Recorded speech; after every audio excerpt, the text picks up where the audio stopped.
যুবতী নারী হযরত উমরকে চিনে না, এটা হযরত উমর ডাক দেবার রে পথিক, আমি তো জানি না তুমি কে, কিন্তু আমার স্বামী এরকম করে 3 মাস 9 মাস পার হয়ে চলে গেল, আমার স্বামী এখন আমারে চিঠিও পাঠাই না, আমার কাছেও আসে না, অবস্থা আমি কি করব? আমি তো যুবতী নারী, নিজেকে কন্ট্রোল না করতে পেরে আমার স্বামীকে উদ্দেশ্য করে, দুনিয়ার কোন যুবককে শোনানোর জন্য নয়, আমার স্বামী যেহেতু 9 মাস পার হয়ে গেল আমার কাছে আসে না, আমার স্বামীকে উদ্দেশ্য করে আমি যুবতী নারী, যৌবনের গান নয়, আমার স্বামীকে উদ্দেশ্য করে কবিতার মতো কিছু কথা বলছিলাম, এগুলাকেই আপনি গান মনে করেছেন। জোরে জোরে বলেন মারহাবা। এই পরকীয়া নামক মহামারীটা এই সমাজের মধ্যে এত অহরহ প্রকোপ ধারণ করেছে 2টা কারণে। একটা কারণ এই অ্যান্ড্রয়েড মোবাইল, কথা বলেন ঠিক কিনা? মোবাইলের কারণে পরকীয়া দেওয়ার সমাজ সয়লাভ হয়ে যায়। আর আরেকটা কারণ, বিয়ে করেই বউকে রেখেই চলে যায়, এই কাজও করা যাবে না। যৌবনের গানগুলো বলে বলে সমাজের যুবকদের চরিত্র নষ্ট করে ফেলা হচ্ছে, সমাজের যুবকদের প্রেম ভালোবাসার দিকে আগ্রহী করে দেওয়া হচ্ছে। কিন্তু আমার ভাইয়েরা, হযরতে আমিরুল মুমিনিন খলিফাতুল মুসলিমিন হযরত ওমর ফারুক রাদিয়াল্লাহু তাআলা আনহু, তিনি একদিন গভীর রাত্রে লাঙ্গা তরবারি নিয়ে হাঁটতে বের হয়ে গিয়েছেন। হাঁটতে হাঁটতে এমন সময় হযরত ওমর ফারুক রাদিয়াল্লাহু তাআলা আনহু তিনি রাতের বেলা দেখতেছেন তার রাজ্যের মধ্যে, ইসলামী রাষ্ট্রের মধ্যে কেউ কোনো খারাপ বাজে কাজে আকৃষ্ট হয়ে আছে কিনা। হাঁটতে হাঁটতে একটা নগরের মধ্যে গেলেন, যাওয়ার পরে গভীর রাত্রে একটা বাড়ির মধ্যে থেকে একজন যুবতী নারীর কণ্ঠে যৌবনের গান তার কানের মধ্যে ভেসে আসলো। হযরত ওমর চিন্তা করলেন, কে এত রাত্রে আমার রাষ্ট্রের মধ্যে, ইসলামী রাষ্ট্রের মধ্যে যেই গানকে কোরআন দিয়া আয়াত দিয়ে আল্লাহ হারাম করেছেন, এত রাত্রে কে এই সমাজের মধ্যে যৌবনের গান বলতেছে? ওই বাড়ি, যে বাড়ির মধ্য থেকে গানের আওয়াজ ভেসে আসতেছিল, আমার ভাইয়েরা ওই বাড়ির গেটের সামনে গিয়া হযরত ওমর ডাকাডাকি করে আর বলে, ও হে যুবতী নারী, কে ভিতরে আছো? কে তুমি যৌবনের গান বলতেছো? কোন যুবকের কোলে মাথা দিয়া যৌবনের গান তুমি শোনাচ্ছ? দরজা খোলো। খলিফা হযরতে উমরের দরবারে কালকে সকাল বেলায় তোমার তার কাঠ গড়ায় দাঁড় করানো হবে। জোরে বলেন আল্লাহু আকবার। কেউ ভিতর থেকে দরজা খুলে দেয় না। হযরত ওমর বাড়ির পিছনের দরজায় চলে গেলেন, রাগের চোটে ওই দরজায় লাথি দিয়ে দরজা ভেঙে বাড়ির মধ্যে প্রবেশ করেছে। জোরে বলেন আল্লাহু আকবার। তিনি যখন বাড়ির মধ্যে প্রবেশ করলেন, করার পরে যুবতী নারীকে ডাক দিয়ে বলে, যুবতী নারী, কে আছো? কে যৌবনের গান বলতেছো? বেরিয়ে আসো, তোমার আজকে অবস্থা খারাপ করে দেওয়া হবে। কালকে সকালবেলা তোমার বিরুদ্ধে হযরত ওমরের কাঠগড়ায় নিয়ে যে তোমার বিরুদ্ধে মামলা দেওয়া হবে, তোমার ব্যবস্থা নেওয়া হবে। যুবতী নারী পর্দার আড়াল থেকে হযরত ওমরের সঙ্গে কথা বলছেন। যুবতী নারী বলে, ও হে পথিক, এই লোকটা যে হযরত ওমর, ওই নারী জানে না। যুবতী নারী বলে, পথিক, কি আমার অপরাধ? কি কারণে হযরত ওমরের কাঠগড়ায় আমারে দাঁড় করাবা? হযরত ওমর বলতেছে, যুবতী, তুমি কি জানো না আল্লাহ কোরআনের আয়াত দিয়ে গানকে হারাম করে দিয়েছেন? যুবতী বলে, ওহে পথিক, তুমি হয়তো জানো না, আমি যে নারীর সঙ্গে তুমি পথিক কথা বলছো, আল্লাহ রাব্বুল আলামিন আমার সিনার মধ্যে 30 পারা কোরআন ঢুকায়া দিয়েছেন। আমি হলাম 30 পারা কোরআনের হাফেজা। কোন জায়গায় কোন আয়াত দিয়ে গান হারাম করেছো আমারে তুমি বলো। জোরে জোরে বলেন না সুবহানাল্লাহ। হযরত ওমর বলে, যুবতী, আল্লাহ রাব্বুল আলামিন ওই সূরা লুকমানের 6 নম্বর আয়াত দিয়া কোরআনের মধ্যে গানকে হারাম করে দিয়েছেন, তারপরে যৌবনের গান তুমি কেমনে বলতেছিলা? হযরত ওমরের সামনে যুবতী নারী বলে, রে পথিক, আমি তো কোরআনের হাফেজা, আমাকে যদি কোরআনের একটা আয়াত লঙ্ঘন করার কারণে হযরত ওমরের দরবারে দাঁড় করাও, তাহলে তুমি পথিক এই রাতের বেলা আমার বাড়ির মধ্যে ঢুকে কোরআনের 2টা আয়াতের 3টা আইন লঙ্ঘন করেছো, এজন্য তোমার কি শাস্তি হবে? তুমি এখন বলো সুবহানাল্লাহ। হযরত ওমরের মেজাজটা গরম হয়ে গেছে। কিরে আমি ওমর, যেদিন ইসলাম কবুল করেছিলাম আমি তো গিয়েছিলাম আল্লাহর হাবিবকে হত্যা করার জন্য, লাঙ্গা তরবারি নিয়ে আল্লাহর হাবিবকে হত্যা করার জন্য যাওয়ার পরে আল্লাহর হাবিবকে হত্যা করব কি? রাস্তার মধ্যে আল্লাহর নবীর কাছে ইসলাম সম্পর্কে জেনে আল্লাহর নবীর কাছে লাঙ্গা তরবারি ফালায়া দিয়া নবীর কাছে বলেছি, ইয়া রাসূলুল্লাহ, আজকে থেকে আমি ওমরের তরবারি ইসলামের পক্ষে কাফেরদের বিরুদ্ধে দাঁড়িয়ে গেল। সুবহানাল্লাহ।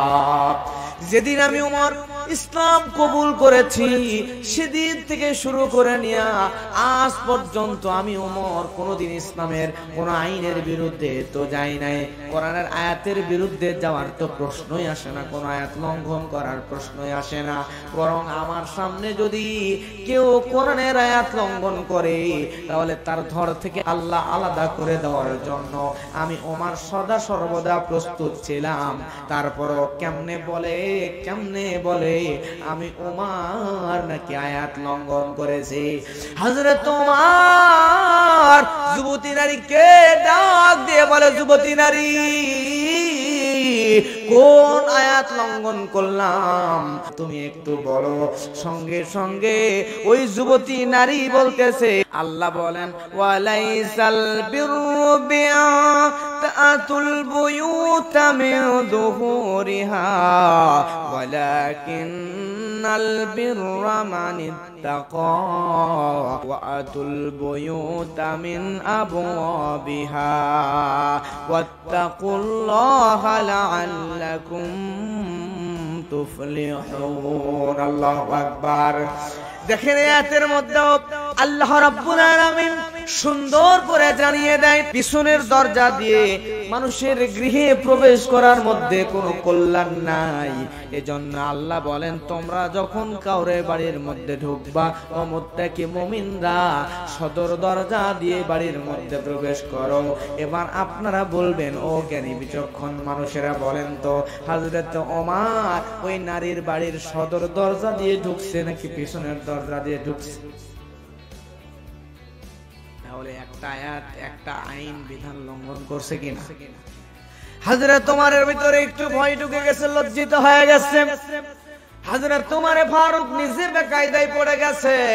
এতক্ষণ যুবতী নারী বলতেছিল আর এবার বলতেছে, মা বুঝলাম আরো 2টা কি আইন লঙ্ঘন করলাম, কোরআনের আর একটা কি আয়াত লঙ্ঘন করলাম, তুমি একটু বলো।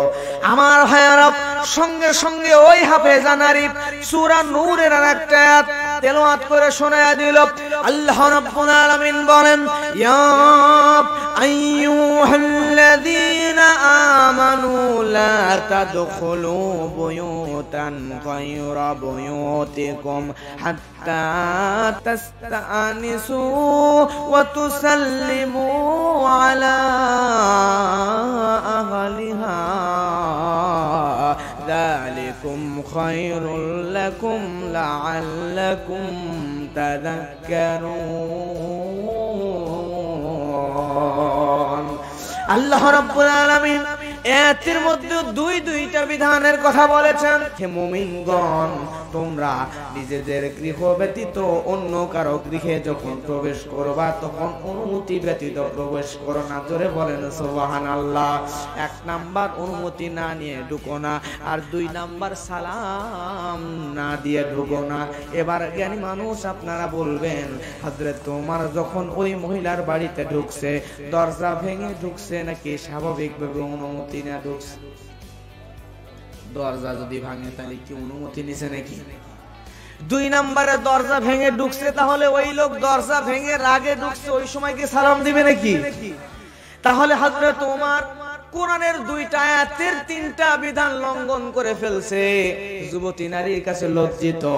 এবার হযরত ওমর লজ্জিত হয়ে বলে, মা বুঝলাম, কিন্তু তুমি বলো, তুমি একটু আমারে বলো, একটু বলো, তুমি বলো কি কারণে যৌবনের গান তুমি বলতেছিলা, একটু আমারে খুলে বলো। সঙ্গে সঙ্গে হযরত ওমরকে বলছে, পথিক আমি তোমারে চিনি না, তুমি কে, কিন্তু তুমি হয়তো আমাকে চিনবা। আমার স্বামী হলো আল্লাহ রাসূলের বিখ্যাত সাহাবী হযরত আব্দুল্লাহ ইবনে সাদ। জোরে বলেন না সুবহানাল্লাহ। আমার স্বামী হলো আব্দুল্লাহ ইবনে সাদ। আমার স্বামী আব্দুল্লাহ ইবনে সাদের সঙ্গে আমার যখন বিবাহ হয়েছে, এখনো আমাদের মিলন ঘটে নাই। আমার স্বামী যখন আমার কাছে আসবে, এমন সময় এই জামানার খলিফা হযরত ওমর যুদ্ধের জন্য ডাক দিয়েছে। তখন তৎকালীন সময় হযরত ওমরের আমলে পৃথিবীর সবচাইতে বড় মুসলমানদের যুদ্ধ, যার নাম হলো ইয়ারমুকের যুদ্ধ, রোমানদের সঙ্গে মুসলমানদের একটা যুদ্ধ সংগঠিত হয়েছিল। এই যুদ্ধগুলোর মধ্যে অন্যতম একটা যুদ্ধ হলো ইয়ারমুকের যুদ্ধ। আমার ভাইয়ের হযরত ওমর যখন ডাক দিয়ে দিল, সঙ্গে সঙ্গে কে যেন মদিনার অলিতে গলিতে যা ডাক দেয়, যুদ্ধের ডাক এসেছে।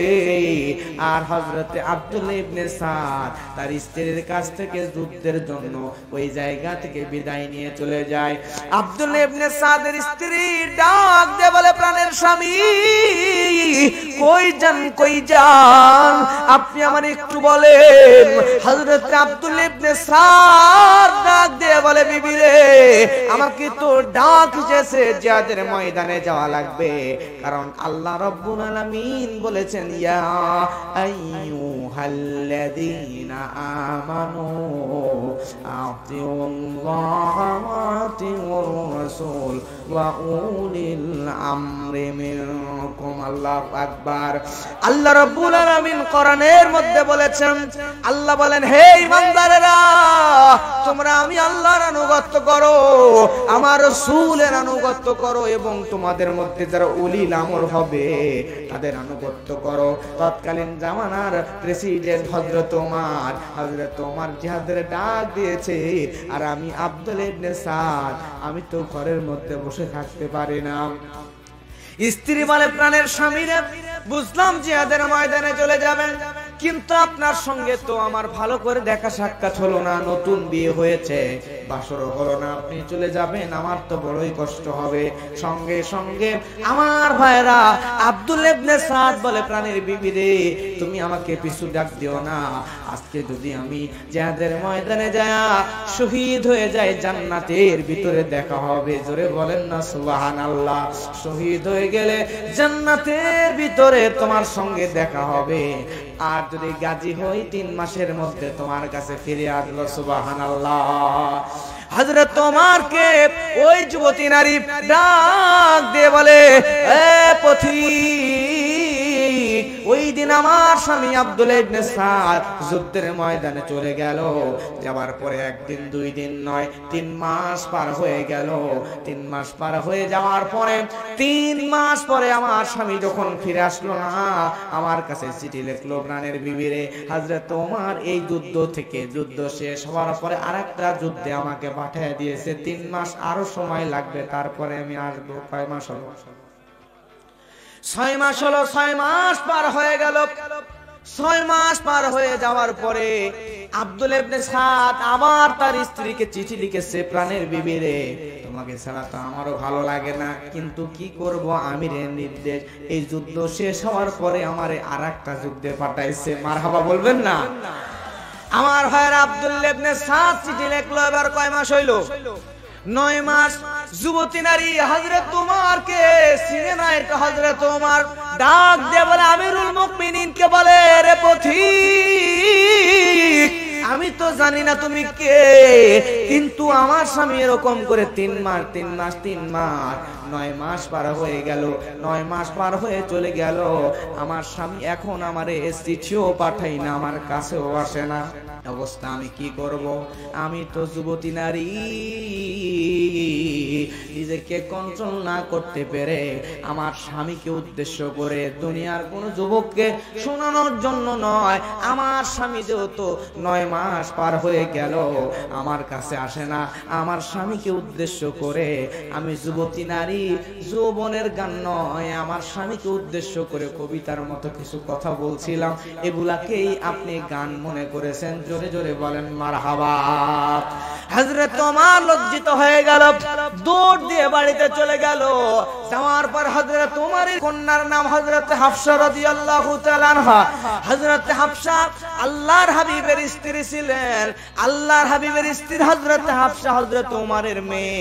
প্রথমে আরেক জায়গায় বিয়ে হয়েছিল, স্বামী যুদ্ধে শহীদ হয়ে যাওয়ার পরে আল্লাহ রাসূলের সঙ্গে এই হাফসার বিবাহ হয়েছিল।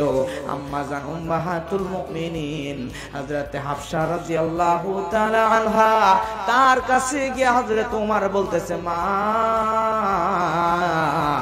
তুমি একটু বলো, বিবাহিত নারী তার স্বামী ছাড়া সর্বোচ্চ কয়দিন একা একা থাকতে পারে? হঠাৎ করে এই প্রশ্ন কেন আপনি আমারে করেন? আল্লাহর রাসূলের প্রিয় সাহাবী হযরত ওমর বলতেছে, মা বড় বিপদে পড়ে গিয়েছি, যার কারণেই তো তোমার কাছে এই প্রশ্ন করতেছি। আমার ভাইরা সঙ্গে সঙ্গে হযরতে হাফসা বলে, আব্বা আমি যতদূর বুঝেছি, আমার দ্বারা যতদূর বুঝেছি, একজন বিবাহিত নারী স্বামী ছাড়া সর্বোচ্চ 4 মাস পর্যন্ত একা থাকতে পারে, এরপরে নিজেকে কন্ট্রোল করা বড়ই কষ্টকর হয়ে যায়। জোরে বলেন না আল্লাহু আকবার। এইখান থেকে প্রতীয়মান হয় একজন নারী সর্বোচ্চ স্বামী ছাড়া কতদিন পর্যন্ত থাকতে পারে কষ্ট করে? 4 মাস পর্যন্ত থাকতে পারে। হযরত ওমর রাদিয়াল্লাহু তাআলা আনহু দৌড়ে চলে গেলেন সেনাবাহিনীর ক্যাম্পে। যাওয়ার পরে সেনাবাহিনীর ক্যাম্পে গিয়া ওই সেনাবাহিনীর মানুষদের মধ্যে হযরত ওমর ফারুক রাদিয়াল্লাহু তাআলা আনহু তাদের মধ্যে বলছে, তোমাদের মধ্যে আব্দুল্লাহ ইবনে সাদকে তাড়াতাড়ি আমার কাছে আসো। আব্দুল্লাহ ইবনে সাদ যখন কাছে আসছে, আসার পরে বলে, মিয়া তোমার আর চাকরি করা লাগবে না, এই মুহূর্তে তোমার ছুটি, তুমি তোমার বউয়ের কাছে যাও। জোরে বলেন না সুবহানাল্লাহ। আব্দুল্লাহ ইবনে সাদ দৌড়ে চলে গেল, স্ত্রীর কাছে চলে গেল। এরপর থেকে হযরত ওমরের জামানায় সিস্টেম এরকম চালু হয়ে গেল, একজন লোক সর্বোচ্চ ডিফেন্সের চাকরি, পুলিশ, বিডিআর, আর্মি, এখনো যারা চাকরি করে তাদেরও এই সিস্টেম আছে। তিনি ওই সময়ে মাসে 3 দিন করে ছুটির ব্যবস্থা করে দিলেন সেনাবাহিনীর, আর প্রত্যেক 3 মাসে 15 দিন ছুটির ব্যবস্থা করলেন। সুবহানাল্লাহ বলবেন না? ওই রেওয়াজ, ওই সিস্টেম এখনো চালু আছে।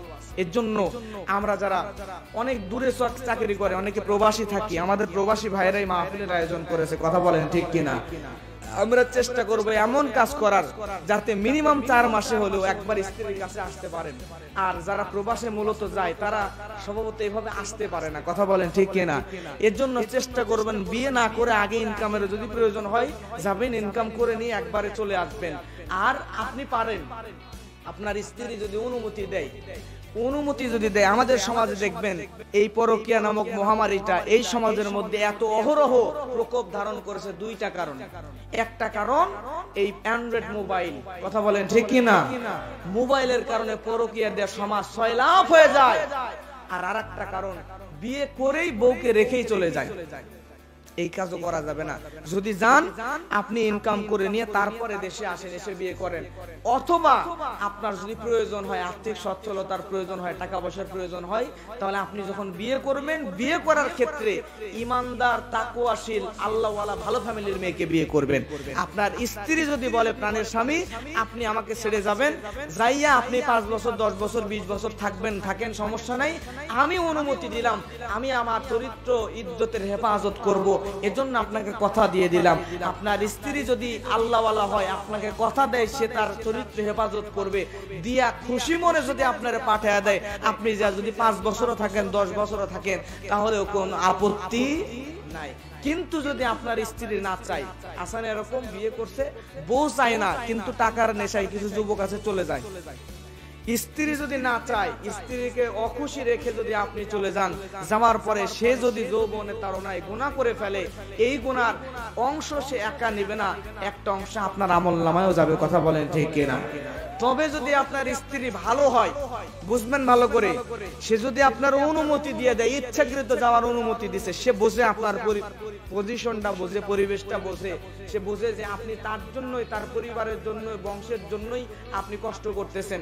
আমার প্রবাসী ভাইরা দেখেন এত কষ্ট করে, তাদের কষ্টের কারণে বাংলাদেশ আজকে পৃথিবীর উন্নত দেশগুলোর মধ্যে কিছুটা মাথা চাড়া দিয়ে আছে। কথা বলে ঠিক কিনা? বাংলাদেশ আর পাকিস্তান একসাথে ছিল, এখনো পাকিস্তান বাংলাদেশের টাকাগুলো পাকিস্তানের টাকার চাইতে অনেক উপরে আছে এখনো। সুবহানাল্লাহ বলবেন না? এগুলো কেন জানেন? বাংলাদেশে খনিজ সম্পদ আছে, সব আছে ঠিক, কিন্তু আমরা উত্তোলন করতে পারি না। এই বাংলাদেশের উন্নয়নের পিছনে সবচাইতে বেশি ভূমিকা রাখছে এই বাংলাদেশের রেমিটেন্স যোদ্ধা যারা, প্রবাসী যারা। কথা বলে ঠিক কিনা? প্রবাসীরা যদি না থাকতো তাহলে বাংলাদেশ আজকে পৃথিবীর মানুষ হয়তোবা এই দেশের নাম খুব একটা জানতো না। বাংলাদেশে পৃথিবীর বিভিন্ন দেশের মানুষরা ভিজিট করতে আসে, ঘুরতে আসে। সবুজে শ্যামলে ঘেরা এত সুন্দর দেশ, এই দেশটাতে এত সুন্দর ছিল না। এখন যে পরিবেশগুলো এত গোছানো হয়েছে, সুন্দর হয়েছে, মানুষগুলো আসা যাওয়া করে, পর্যটন কেন্দ্রগুলো এত সুন্দর হয়েছে, কাদের টাকা দিয়ে? প্রবাসী ভাইদের টাকা দিয়ে। এই কথা বলেন ঠিক কিনা? আমার ভাইরা, এর জন্য প্রবাসী ভাইরা আপনাদেরকে বলবো, আপনারা অবশ্যই যাবেন, কিন্তু স্ত্রীর অনুমতি নিয়ে। আর বিয়ে করার ক্ষেত্রে অবশ্যই দিন দেখে বিয়ে করবেন, আন্দাজে বিয়ে করবেন না। লিমালিহা হাসাবিহা দিনহা খুলুকিয়া, এই কয়েকটা জিনিস দেখেই তো আল্লাহর রাসূল বিয়ে করতে বলেছেন। দেখবেন কিন্তু সবচেয়ে বেশি দেখবেন দিন আছে কিনা। তার ভিতরে যদি দিন থাকে, পরকালমুখিতা থাকে, তাহলে আপনি বিয়ে করেন, বউ রেখেই চলে যান, কোনো অসুবিধা। তবে দিন যদি না থাকে, সেই ফিতনা কিন্তু আপনার দিকেও গড়াবে। আল্লাহ আমাদেরকে হেফাজত করুন, জোরে বলেন আমিন। আল্লাহর নবীর সাহাবী হযরত উমর ফারুক রাদিয়াল্লাহু তাআলা আনহু একদিন গুনগুন মৌমাছির ন্যায় আওয়াজ শুনতে পান। তিনি চিন্তা করলেন আশেপাশে কোথাও মৌমাছির চাক আছে কিনা। আশেপাশে খোঁজা শুরু করলেন, খুঁজতে কোথাও পেলেন না। মৌমাছির চাক না পেয়ে তিনি আল্লাহর হাবিবের দিকে তাকালেন। তাকে দেখতে পেলেন আল্লাহর নবী শীতের দিনেও যেন ঘেমে যান। আল্লাহর রাসূলের শরীর চেহারা মোবারক লাল বর্ণ ধারণ করেছে।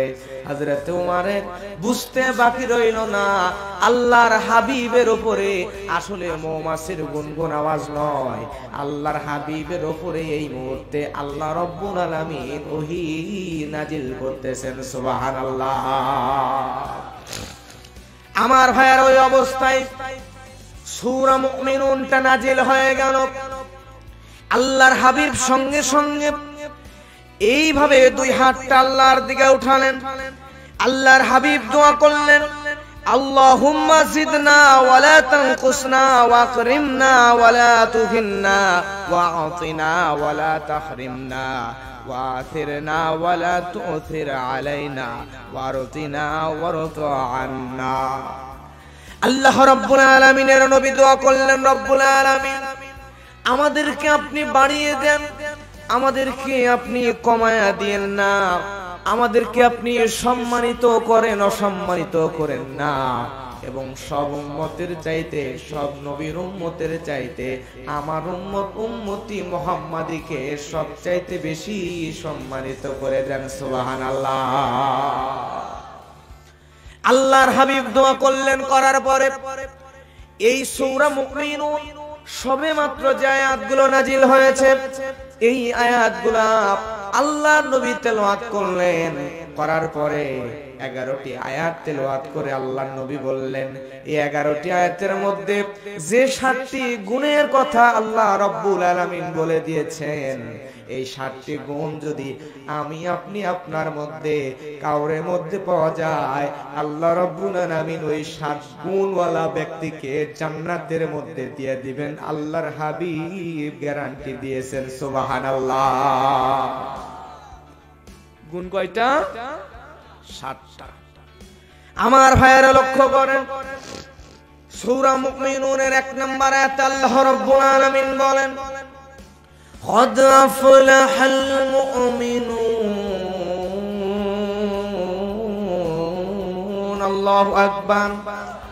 আল্লাহ রাব্বুল আলামিন বলেন, قد أفلح المؤمنون, অবশ্যই মুমিনরা বিজয়ী, অবশ্যই মুমিনরা সফল কাম। আল্লাহ বলছেন সফল হলো মুমিনরা। কারা? মুমিনরা সফল। দুনিয়াতে আমরা মানুষরা মনে করি যার টাকা পয়সা আছে, বাড়ি গাড়ি আছে, বড় বড় বিল্ডিং আছে, দালান কোঠা আছে, অনেক জমির মালিক, যে মানুষের উপর জুলুম করতে পারে, যার ক্ষমতা আছে, পাওয়ার আছে, তাকে আমরা মূলত দুনিয়াতে সফল মানুষ মনে করি। কথা বলেন ঠিক কিনা? প্রিয় ভাইরা, টাকা পয়সা, সম্পদ, অর্থ এগুলো থাকলেই যদি সফল হওয়া যাইতো, তাহলে দুনিয়ার সবচাইতে সফল ব্যক্তি হতো বিল গেটস। কারণ তার সম্পদ এত বেশি। কিছুদিন আগেও দুনিয়ার সবচেয়ে ধনী ব্যক্তিদের মধ্যে বিল গেটস ছিল একজন। শুধু তাই নয়, সাংবাদিকরা পত্রিকায়, অনলাইনে তার সম্পদের বিবরণ দিতে গিয়ে, বুঝাইতে গিয়ে বলছে এভাবে, এই বিল গেটসের যত সম্পদ আছে সব সম্পদ দিয়া যদি লোহার সিঁড়ি বানানো হতো, তাহলে সেটা দিয়ে প্রায় চাঁদে যাওয়া হইতো। বোঝানোর জন্য বলছে। সুবহানাল্লাহ বলবেন না? এত সম্পদ। কিন্তু আমি জানি মেহেরপুর গাঙ্গী উপজেলার মানুষ, আপনারা জ্ঞানী বিচক্ষণ মানুষ, আপনারা বলবেন এই লোকটার সম্পদ ছিল অনেক, পাওয়ার ছিল, টাকা পয়সা সব ছিল, কিন্তু ঈমান ছিল না। ঈমান যদি না যায়, তাহলে ঈমান যদি না থাকে, তাহলে কি সে জান্নাতে যাবে? জান্নাতে যাবে না। আমার ভাইয়েরা, ঈমান নাই, জান্নাতে যাবে না। জান্নাতে যদি কোনো মানুষ না যায়, তার সব থাকলেও সে কি সফল নাকি ব্যর্থ? তার মানে বোঝা যাচ্ছে আপনি সফল হবেন তখন আপনি ঈমানদার মুমিন বান্দা হবেন যখন। কথা বলেন ঠিক কিনা? কিন্তু আজকে সফল হতে হলে মুমিন হতে হবে, আর মুমিন হতে হলে ঈমানদার হওয়া লাগবে। কিন্তু আজকে আমরা মুসলমানদের ঈমান ভেঙে যায়। ওযু ভেঙে গেলে ওযু বানিয়ে নেই, নামাজ নষ্ট হয়ে গেলে নামাজ দোহরায় নেই, রোজা নষ্ট হয়ে গেলে কাফারা দিয়ে নেই, অথবা রোজা কাজা আদায় করে নেই। কিন্তু এই ওযুর মতো করে আমাদের ঈমান মুসলমানদের ভেঙে যাচ্ছে। ঈমানকে নবায়ন করার দরকার, কিন্তু ঈমান নবায়ন কেউ করতে চায় না। কথা বলে ঠিক কিনা? আমার ভাইয়েরা, একজন সফল মানুষের কথা বলছি। লোকটার নাম হলো হযরত বেলাল। আল্লাহর হাবিব যখন মেরাজে গেলেন, মেরাজে যাওয়ার পরে আল্লাহর রাসূল সাল্লাল্লাহু আলাইহি ওয়াসাল্লাম মেরাজে গিয়া জান্নাত যখন প্রদক্ষিণ করতেছিলেন, জান্নাতের ভিতরে আল্লাহর নবী কার জানি পায়ের আওয়াজ শুনতে পেলেন। আল্লাহর হাবিব হযরত জিবরাইল আমিনকে ডাক দিয়ে বললেন, ও জিবরাইল, জান্নাতের ভিতরে কার পায়ের আওয়াজ শোনা যায় তুমি একটু বলো। জিবরাইল আমিন বলেন, ইয়া রাসূলুল্লাহ, এই জান্নাতের ভিতরে যার পায়ের আওয়াজ শোনা যায় সে আর কেউ নয়, আপনার কালো সাহাবী হযরত বেলাল। সুবহানাল্লাহ। এবার আপনারা জ্ঞানী বিচক্ষণ মানুষ, আপনারা বলেন তো, আল্লাহ রাসূল যখন মেরাজে ছিলেন ওই সময় হযরত বেলাল দুনিয়াতে জীবিত নাকি মরে গেছেন? আল্লাহ রাসূল কি কথা জিবরাইলকে প্রশ্ন করে, জিবরাইল, বেলাল তো দুনিয়ায় জীবিত, তাহলে ওই জীবিত বেলালের পায়ের আওয়াজ কেমনে আমি নবী জান্নাতের মধ্যে শুনতে পাই? হযরত জিবরাইল বলে, রাসূলুল্লাহ, আপনার বেলাল এমন কিছু স্পেশাল আমল দুনিয়াতে করেছে যার কারণে তার আমল আল্লাহর কাছে এত বেশি পছন্দনীয় হয়ে গিয়েছে। ওই বেলালের জীবদ্দশায় আল্লাহ বেলালের সূরত দিয়া জান্নাতের মধ্যে একজন ফেরেশতাকে প্রদক্ষিণ করাচ্ছেন। সুবহানাল্লাহ। আমার ভাইয়েরা, আল্লাহর নবী যখন দুনিয়াতে আসলেন, নবীজি হযরত বেলালকে ডাক দিলেন, হযরত কালো বেলালের কপালের মধ্যে চুমু এঁকে দিলেন। দেওয়ার পরে বলে, বেলাল, দুনিয়ার জমিনে তোমার কি কোনো ভালো বড় কোনো আমল আছে নাকি বলো? হযরত বেলাল বলে, ইয়া রাসূলুল্লাহ, আমার তো তেমন কোনো আমল নাই, কিন্তু আমল বলবেন কিনা জানি না, ছোট্ট একটা কাজ আমি বেলাল করি। সেটা হলো, ইয়া রাসূলুল্লাহ, আমি বেলালের যখন ওযু ভেঙে যায় সঙ্গে সঙ্গে আমি বেলাল ওযু করে নেই। ওযু করার পরে 2 রাকাত তাহিয়াতুল ওযুর নামাজ আদায় করে নেই। সুবহানাল্লাহ। আল্লাহর নবী বললেন, বেলাল, তুমি এই আমলকে ছেড়ে দিও না। কারণ হলো, আমি নবী যখন জান্নাতের মধ্যে ঘুরতেছিলাম, আমি নবী যে জান্নাতে ঘুরতেছিলাম, ওই জান্নাতের মধ্যে আমি নবী তুমি বেলালের পায়ের আওয়াজ শুনতে পেয়েছি। বেলাল তোমার এই আমল আল্লাহর কাছে বেশি পছন্দনীয় হয়ে গিয়েছে, যার কারণে দুনিয়াতেই তোমাকে এই জান্নাতের সুসংবাদ আমার আল্লাহ দান করেছেন। জোরে জোরে বলেন সুবহানাল্লাহ। আমল সে জিंदगी बनती है, अमल से जिंदगी बनती है, ए जन्नत भी ए जहन्नम भी, ए खाकी अपनी फितरत है, ना नारी ना नूरी। আমল দিয়ে মানুষের জীবন গঠন হয়, জান্নাতের নূর কিংবা জাহান্নামের আগুন দিয়ে মানুষের জীবন তৈরি হয় না। এজন্য যদি আমলে জিন্দেগি তৈরি করতে পারেন, আল্লাহ রাব্বুল আলামিন আপনাকে জান্নাতের ভিতরে ঢোকাবেন। সুবহানাল্লাহ। আমার ভাইরা, এজন্য আমি বলি, আপনার যদি ঈমান মজবুত হয়, আপনি আমল যদি একটু কমও করেন, কিন্তু ঈমান যদি আপনার মজবুত হয়, তাহলে কম আমলেও কিন্তু আল্লাহ আপনাকে জান্নাতে দিতে পারেন। কথা বলেন ঠিক কিনা? তার উজ্জ্বল দৃষ্টান্ত হলো আম্মা জান খাদিজা রাদিয়াল্লাহু তাআলা আনহা। তিনি তার জীবদ্দশায় যতদিন বেঁচে ছিলেন, তিনি ফরজ নামাজ পান নাই, ফরজ রোজা পান নাই, ফরজ হজ যাকাত কিছুই তেমন পান নাই।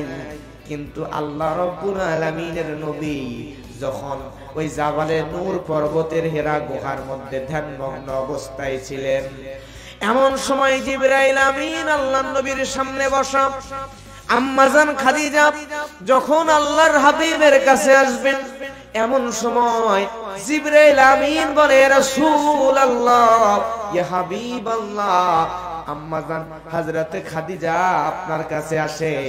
আমি জিবরাইল এখান থেকে সরে চলে যাব, তবে তার আগে আপনাকে বলে যাই, হযরতে খাদিজার জন্য আমার আল্লাহ রাব্বুল আলামিন দুনিয়াতে তার জীবদ্দশায় তিনটা সুসংবাদ দিয়ে গেছেন। জোরে বলেন সুবহানাল্লাহ। ইয়া রাসূলুল্লাহ, দুনিয়াতে আল্লাহ কোন নারীকেই সালাম দেন নাই, কোন মানুষকে আল্লাহ সালাম দেন নাই, কিন্তু হযরতে খাদিজার উপরে আল্লাহ রাব্বুল আলামিন এত বেশি খুশি হয়ে গিয়েছেন, আল্লাহ রাব্বুল আলামিন তাকে সালাম দিয়েছেন। সুবহানাল্লাহ। 2 নম্বর সুসংবাদ হলো, আল্লাহ রাব্বুল আলামিন যে খাদিজাকে সালাম দিয়ে দেয়, আমি জিবরাইল কেমনে তাকে সালাম দেওয়ার লোভ সামলাইতে পারি, আমি জিবরাইলও তাকে সালাম দিয়ে দিলাম। আর 3 নম্বর সুসংবাদ হলো, খাদিজাকে বলে দিবেন, ওই খাদিজার জন্য তার আমলে আল্লাহ তার ঈমানি মজবুতি দেখে এত বেশি খুশি হয়ে গিয়েছেন, আল্লাহ রাব্বুল আলামিন খাদিজার জীবদ্দশায় জান্নাতের সুসংবাদ তারে দিয়ে দিয়েছেন। সুবহানাল্লাহ। লক্ষ্য করেন, হযরতে খাদিজার তেমন আমল ছিল না, ফরজ নামাজ, ফরজ রোজা, ফরজ হজ যাকাত কিছুই পান নাই, কিন্তু তার ঈমানি মজবুতির কারণে দুনিয়ার কাউকে আল্লাহ সালাম না দিলেও হযরতে খাদিজা এমন মহিয়সী নারী, স্বয়ং আল্লাহর ফেরেশতা জিবরাইল তাকে সালাম দিয়েছে, এমন কি দুনিয়াতে জান্নাতের সার্টিফিকেট দিয়ে দিয়েছেন। জোরে বলেন সুবহানাল্লাহ। এজন্য আমার ভাইরা, আপনার আমল যদি একটু কম হয়, কিন্তু ঈমান যদি মজবুত হয়, আপনি খেটে খাওয়া পরিশ্রমী মানুষ, হয়তোবা আকাশচুম্বী আমল আপনি করতে পারেন নাই, অল্প আমল করেছেন, কিন্তু অল্প আমলেও ঈমান যদি মজবুত হয়, অল্প আমলেও আমার আল্লাহ সুবহানাহু ওয়া তাআলা আপনাকে জান্নাতে দিয়ে দিতে পারেন। চিৎকার দিয়ে বলেন সুবহানাল্লাহ। আমার ভাইয়ার, এবারে আসেন, বলছিলাম গুণ কয়টা? 1 নম্বর গুণ হলো, আল্লাহ রাব্বুল আলামিন বলেন সূরা মুমিনুনের 2 নম্বর আয়াতে আল্লাহ রাব্বুল আলামিন বলেন, আল্লাযীনা হুম ফি সালাতিহিম খাশিউন। আল্লাহ রাব্বুল আলামিন বলেন, মুমিন বান্দা যারা হবে তাদের 1 নম্বর গুণ হলো তারা নামাজের মধ্যে বিনয়ী হবে। জোরে বলেন না সুবহানাল্লাহ। 1 নম্বর গুণ নামাজে কি হবে? বিনয় হবে। আপনাদের মেহেরপুরের মানুষ আলহামদুলিল্লাহ ভালো। আমি নওগাঁর কথা বলছি, নওগাঁতে এমনও মানুষ আছে নামাজে দাঁড়ায় আল্লাহু আকবার বলে হাত বাঁধছে, বাঁধার পরে উপরে তাকে মসজিদের ফ্যান গুনতেছে কয়টা আছে। এদিকেও আছে, এদিকেও আছে। আবার কিছু মানুষ এমন আছে নামাজ পড়তে পড়তে পায়ে মশা পড়ছে, এমন জোরে টাস করে মশাটা মারছে ইমাম সাহেব সহ 4-5 জনের নামাজে ছুটে গেছে।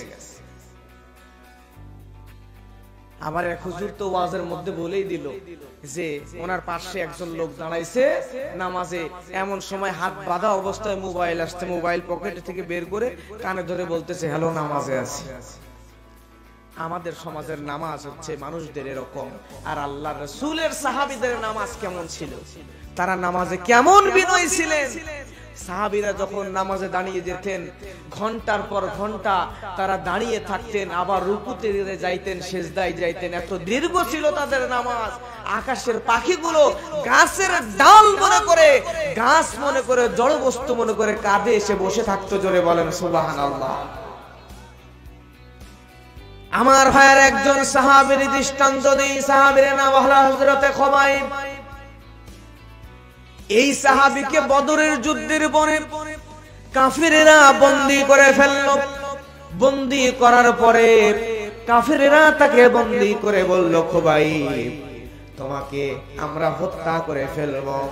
বদরের ময়দানে মুসলমানরা আবু জেহেলকে হত্যা করেছিল। এই হত্যার প্রতিশোধ নেওয়ার জন্য হযরতে খুবাইবকে বন্দী করা হলো। বন্দী করার পরে খুবাইবকে বলা হলো, খুবাইব তোমাকে তো আমরা শুলে চড়াবো, তুমি যদি বাঁচতে চাও, তুমি যদি বাঁচতে চাও তাহলে তোমাকে একটা কাজ করা লাগবে, সেটা হলো খুবাইব তুমি যদি আল্লাহর হাবিবকে গালি দিতে পারো তাহলে তোমাকে ছেড়ে দেওয়া হবে, নতুবা তোমাকে শুলে চড়ায় হত্যা করা হবে। নাউযুবিল্লাহ। আল্লাহর রাসূলের সাহাবীরা কোনদিন এই কাজ করবে নাকি? খুবাইব বলে আমি হলাম মুসলমান, আমার নবী মুহাম্মদ সাল্লাল্লাহু আলাইহি ওয়াসাল্লামের উম্মত হলাম, আমি আল্লাহর বান্দা, আমি খুবাইব জীবন দিয়ে দিতে রাজি আছি, বাতিলের সামনে মাথা নত করতে রাজি নাই। কথা বলেন ঠিক কিনা? আমরা মুসলমান, প্রয়োজনে জীবন দিয়ে দিব, তারপরেও বাতিলের কাছে মাথা নত করব না। কথা বলেন ঠিক কিনা? बातिल से दबने वाले, बातिल से दबने वाले आसमान ही हम सोबर कर चुका है तो इम्तिहान हमारा। लिल्लाह तकबीर। আমরা হলাম মুসলমানের জাত, আমাদের এই বীরত্ব তামাম দুনিয়া দেখেছে, আসমান জমিন দেখেছে। এই মুসলমানরা কখনো বাতিলের কাছে মাথা নত করে না। কথা বলেন ঠিক কিনা? হযরত খুবাইব রাদিয়াল্লাহু তাআলা আনহুকে ধরে নিয়ে যাওয়া হলো। খুবাইবকে একটা ঘরের মধ্যে বন্দী করা হলো। বন্দী করে খুবাইবের খাবার বন্ধ করে দেওয়া হলো, পানিও বন্ধ করে দেওয়া হলো। কয়েকদিন পর যেই বাড়ির ঘরের মধ্যে বন্দী করেছে সেই বাড়ির মধ্যে ছোট্ট একটা মেয়ে ছিল, নাম তার জাইমা। জাইমা নামক মেয়েটা চিন্তা করলো আমাদের বাড়ির মধ্যে খুবাইব বন্দী, খুবাইবের খাবার তো বন্ধ হয়ে আছে, পানিও বন্ধ হয়ে আছে, আজকে কয়েকদিন নবীর সাহাবী বেঁচে আছে নাকি মরে গেছে দেখার দরকার। এই ছোট্ট মেয়েটা জানালা দিয়ে উকি দেওয়ার জন্য জানালার কাছে চলে গেল। যাওয়ার পরে জানালা যেই না খুলে দিল, আমার ভাইয়েরা জানালা খুলে দেখে যে কি আলো, কি ঘটনা, কি আজীব ঘটনা।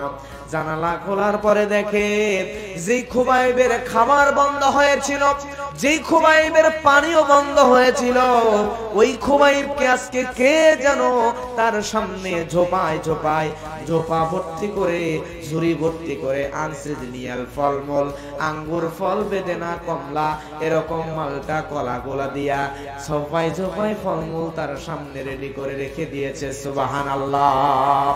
তাও আবার যেন তেন ফল নয়, এমন ফল আঙ্গুরগুলো এত বড় বড়, মুখের মধ্যে দিয়ে ঠাসে দিলে রস দিয়ে মুখ ভর্তি হয়ে যায়।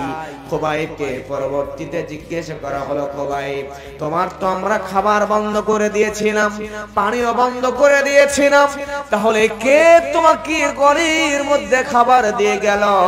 সঙ্গে সঙ্গে খোবাইব বলে, ও কাফেরেরা শুনে নাও, আমি যে আল্লাহর বান্দা, ওই আল্লাহর পক্ষে থাকার কারণে, আল্লাহর ইবাদত করার কারণে আল্লাহ রাব্বুল আলামিন আমাকে এত বেশি ভালোবেসেছেন। ওই আল্লাহ রাব্বুল আলামিন আমাকে জান্নাত থেকে রিজিকের ব্যবস্থা করে দিয়েছেন। সুবহানাল্লাহ। আমার ভাইয়ের হযরত খোবাইব রাদিয়াল্লাহু তাআলা আনহুকে ধরে নিয়ে যাওয়া হলো, শুলে চড়ানো হবে। তার আগে খোবাইবকে জিজ্ঞাসা করা হলো, খোবাইব তোমাকে তো হত্যা করা হবে, তার আগে তুমি বলো, হত্যা করা হবে, শুলে চড়ানো হবে, তার আগে তুমি বলো তোমার কোনো শেষ কোনো আশা আছে কিনা, শেষ কোনো চাওয়া আছে কিনা?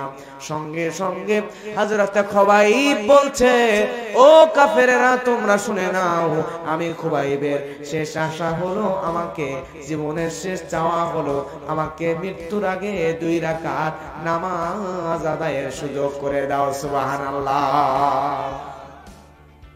আমাকে আপনাকে মৃত্যুর আগে যদি জিজ্ঞেস করা হতো আমাদের শেষ কোনো আশা আছে কিনা, শেষ কোনো ইচ্ছা আছে কিনা, আমরা বলতাম, কেউ বলতো বিরিয়ানি খাবো, কেউ বলতো রোস্ট খাবো, কেউ বলতো তন্দুর রুটি খাবো, আবার কেউ বলতো আমার জীবনের শেষ আশা আমার জনম দুঃখিনী মা, আমার স্ত্রী সন্তানদের সাথে আমার একটু দেখা করার ব্যবস্থা করে দাও। এই কথা আমি আপনি বলতাম, কথা বলেন ঠিক কিনা? কিন্তু খোবাইব রাদিয়াল্লাহু তাআলা আনহু জীবনের শেষ 2 রাকাত নামাজ আদায় করার জন্য অনুমতি চাইলেন। কাফিরেরা বলল, ও খোবাইব তোমাকে অনুমতি দিয়ে দেওয়া হলো। খোবাইব চলে গেল 2 রাকাত নামাজ আদায় করার জন্য। আমার ভাইয়েরা, হযরত খোবাইব রাদিয়াল্লাহু তাআলা আনহু এমন সুন্দর করে বিনয়ের সঙ্গে নামাজে দাঁড়িয়ে গেলেন, নামাজ পড়তেছেন। নামাজের দৃশ্য দেখে কাফেরেরা চাতক পাখির মতো চেয়ে আছে। জোরে বলেন সুবহানাল্লাহ। এত বিনয়ের সঙ্গে লম্বা সময় নিয়ে, দীর্ঘ টাইম নিয়ে খোবাইব রাদিয়াল্লাহু তাআলা আনহু নামাজ পড়ছেন। তার নামাজের দৃশ্য এত সুন্দর, এই দৃশ্য দেখার পরে কাফেরেরা পাগলের মতো চাতক পাখির মতো চেয়ে আছে। হযরত খোবাইব প্রথম রাকাত নামাজ ধীরে ধীরে পড়ে দ্বিতীয় রাকাত একটু তাড়াহুড়ো করে পড়ে ফেললেন। হযরত খোবাইব এবার নামাজ শেষ করার পরে কাফেররা জিজ্ঞেস করে, তুমি তো প্রথম রাকাতে খুব সুন্দর করে ধীরে স্থির ভাবে নামাজ পড়তেছিলা, তাহলে দ্বিতীয় রাকাতে কেন তাড়াহুড়ো করে শেষ করে দিলা? সঙ্গে সঙ্গে হযরত খোবাইব বলতেছে, ও কাফেররা তোমরা শুনে নাও, আমি যখন নামাজ পড়ছিলাম, এই নামাজে জীবনের শেষ নামাজে এত মজা আমি পাচ্ছিলাম, আমার মনে হচ্ছিল জীবন যদি চলে যায় তারপরও আমি খোবাইব নামাজ ছেড়ে দিতাম না। কিন্তু আমি যখন নামাজ আদায় করতেছিলাম, আমার মনের মধ্যে প্রশ্ন আসলো, তোমরা কাফেররা মনে করতে পারো খোবাইব হয়তোবা কিছুক্ষণ পরেই তাকে মৃত্যুদণ্ড দেওয়া হবে, মৃত্যুর ভয়ে নামাজ দীর্ঘায়িত করছে, লম্বা করছে। এই প্রশ্ন আমার সামনে এসে দাঁড়ালো। তোমরা যেন মৃত্যুর ভয় করতেছে, এজন্য দ্বিতীয় রাকাত তাড়াহুড়ো করে শেষ করে দিলাম। কিন্তু ইতিহাস সাক্ষী আছে আমার ভাইয়েরা, ওই দিন খোবাইবের জীবনের শেষ 2 রাকাত নামাজের দৃশ্য এত সুন্দর ছিল, এত বিনয়ের সঙ্গে এত সুন্দর করে নামাজ আদায় করতেছিল। ওই খোবাইবের 2 রাকাত নামাজের দৃশ্য দেখার পরে আরেকজন মানুষ, নাম তার সাইদ ইবনে আমের আল জুমাহি, এই লোকটা খোবাইবের জীবনের শেষ 2 রাকাত নামাজের দৃশ্য দেখে আল্লাহর হাবিবের কাছে কালেমা পড়ে মুসলমান হয়ে গিয়েছিল। সুবহানাল্লাহ। নামাজের দাওয়াত দেওয়া লাগে নাই, ইসলামের দাওয়াত দেওয়া লাগে নাই, নামাজের দৃশ্য দেখে কালেমা পড়ে মুসলমান হয়ে গেছে। জোরে বলেন না সুবহানাল্লাহ।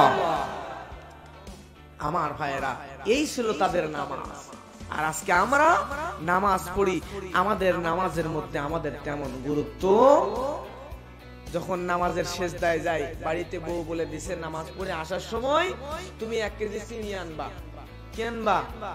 এখন নামাজে গেছি, আলহামদুলিল্লাহ রাব্বিল আলামিন পড়তেছি, রুকুতে গেলাম, সেজদায় গেলাম, যে মনে মনে খালি ভাবতেছি যে আসলে বউ চিনি আনতে বললো নাকি কুশারের গুড় আনতে বললো।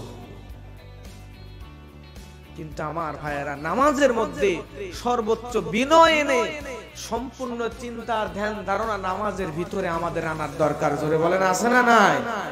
বিনয় আনবেন, যত বেশি ইবাদতে মজা পাবেন তত বেশি। কথা বলেন ঠিক কিনা? আমার ভাইয়ের পরে আসেন মুমিন বান্দার 2 নাম্বার গুণ। বুঝবেন ভালো করে, এই 7টা গুণ যদি আপনার মধ্যে আসে তাহলে আপনাকে আল্লাহ জান্নাত দেবেনি। জান্নাত আপনার জন্য গ্যারান্টি আল্লাহ রাসূল করে দিয়েছেন, সুবহানাল্লাহ। 2 নাম্বার গুণ হলো আল্লাহ রাব্বুল আলামিন সূরা মুমিনুনের 3 নম্বর আয়াতের মধ্যে বলেন, ওয়াল্লাযীনা হুম আনিল লাগবি মুরিদুন। আল্লাহ রাব্বুল আলামিন বলেন, সমাজের মুমিন বান্দা হবে তারা যারা অহেতুক অপ্রয়োজনীয় কথা কাজ কারবার থেকে বিরত থাকে। সুবহানাল্লাহ বলবেন না? অপ্রয়োজনীয় কথাবার্তা বলা যাবে। আমি একটা মাহফিলে যাচ্ছিলাম, যাওয়ার সময় চা খাওয়ার জন্য মাঝে মধ্যেই আমার ড্রাইভার ব্রেক করে। এক চা স্টলের মধ্যে ঢুকলাম, ঢোকার পরে দেখলাম কয়েকজন লোক বসে আছে। এর মধ্যে একজন মুরব্বী কোয়ালিটির মানুষ কথা বলতেছে, গল্প করতেছে, প্রয়োজন নাই, কিন্তু গল্পের মধ্যে খালি মুখ খারাপ করে, খালি গালি দেয়। গালি দেওয়ার প্রয়োজন নাই, তারপর কথায় কথায় খালি গালি দেয়। এরকম লোকে সমাজে আছে না নাই? এদিকেও আছে।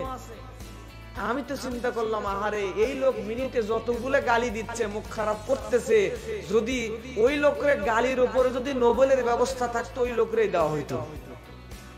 এত মুখ খারাপ করে, এত গালি গালাজ করে, কিন্তু প্রয়োজন নাই। আমি বলি, মুরব্বী, আপনি আজকে দুনিয়াতে বাজারে যাচ্ছেন, সময় কাটানোর জন্য চায়ের স্টলে বসছেন, যখনই বসবেন অপ্রয়োজনীয় কথাবার্তা বলবেন না, ওখানে না বসাই উত্তম। যদিও যান 3 জন 4 জন একসাথে থাকলেই বাল্লিগু আন্নি ওয়ালাউ আয়া, আপনার কাছে একটা আয়াত থাকলো, দিনের একটা বিষয় থাকলো, আপনি আরেকজনকে জানিয়ে দেন। 3 জন এক জায়গায় আছেন, আপনি যতটুকুই জানেন ততটুকুই আরেকজনকে আপনি জানান, ইনশাআল্লাহ। প্রিয় মুরব্বী, আপনি আজকে দুনিয়ার পিছনে, আমি আপনি যুবকরা সবাই দুনিয়ার পিছনে ঝুঁকে পড়েছি। আমরা বাড়ি গাড়ি টাকা পয়সা সম্পদের পিছনে, সম্পদের মোহে পাগল হয়ে গিয়েছি। কিন্তু আজকে আমরা কেউ জানি না আজকে যদি মরে যাই, মরে যাওয়ার পরে কবরের মধ্যে আমাকে আপনাকে রাখা হবে। ওই কবরের মধ্যে রাখার পরে আজকে আমরা দুনিয়ার পিছনে পাগল, বাড়ি গাড়ি সম্পদ টাকা পয়সা নিয়ে পাগল। আজকে আমরা কবরের মাল সামানা নিয়ে চিন্তা করি না, নিজের আমল নিয়ে চিন্তা করি না। কিন্তু আপনি দুনিয়াতে কার জন্য এগুলো করছেন? দুনিয়াতে আপনি একটা বারও ভাবলেন না কবরের মধ্যে আপনার লাশটা রাখার পরে আপনার কবরের উপর যে বাঁশগুলো রাখা হবে, ওই কবরের উপরের বাঁশ পচার আগে আপনার লাশটা পচে যাবে। দুনিয়াতে কার জন্য করছেন? এই বাড়ি গাড়ি টাকা পয়সা সম্পদ সব আপনার সন্তান স্ত্রী ভোগ করবে, কেউ আপনার কোনো কাজে আসবে না। সেদিন শুধু কাজে আসবে আপনার এই ভালো কাজগুলো, ভালো আমলগুলো, এছাড়া কোনো কিছুই সেদিন কাজে আসবে না। এজন্য মুরব্বী, আপনাকে বলি, জীবনে আপনি যদি কোরআন তেলাওয়াত করতে পারেন আলহামদুলিল্লাহ, মাঝে মধ্যেই বসেন কোরআন নিয়ে। আর যে কোরআন তেলাওয়াত পারেন না, শেখার চেষ্টা করেন। যতদিন না শিখতে পারবেন, ওযু বানায়া সুন্দর করে কোরআন মাজিদটা একটু সামনে নেন, নেওয়ার পরে কোরআন মাজিদটা একটু তেলাওয়াত করেন। কোরআন যদি তেলাওয়াত করতে নাও পারেন, আপনি ওযু বানায় আঙ্গুল দিয়ে কোরআনের হরফগুলো দেখেন, একটু চোখের পানি ছেড়ে দিয়ে কাঁদেন, আল্লাহকে বলেন, আল্লাহ তোমার এই মেসেজটা আমি যাতে করতে পারে তার তৌফিক দান করে দাও। তুমি এভাবে, আপনি এভাবে কাঁদবেন, কোরআন দেখবেন, বোঝার চেষ্টা করবেন, ভালোবাসবেন। এর কারণে আল্লাহ আপনাকে মাফ করে জান্নাতে দিয়ে দিতে পারেন। কথা বলেন ঠিক কি না? এজন্য মুরব্বীরা একটা সেকেন্ড সময় নষ্ট করবেন না, চায়ের স্টলে বসে অপ্রয়োজনীয় গল্প করবেন না।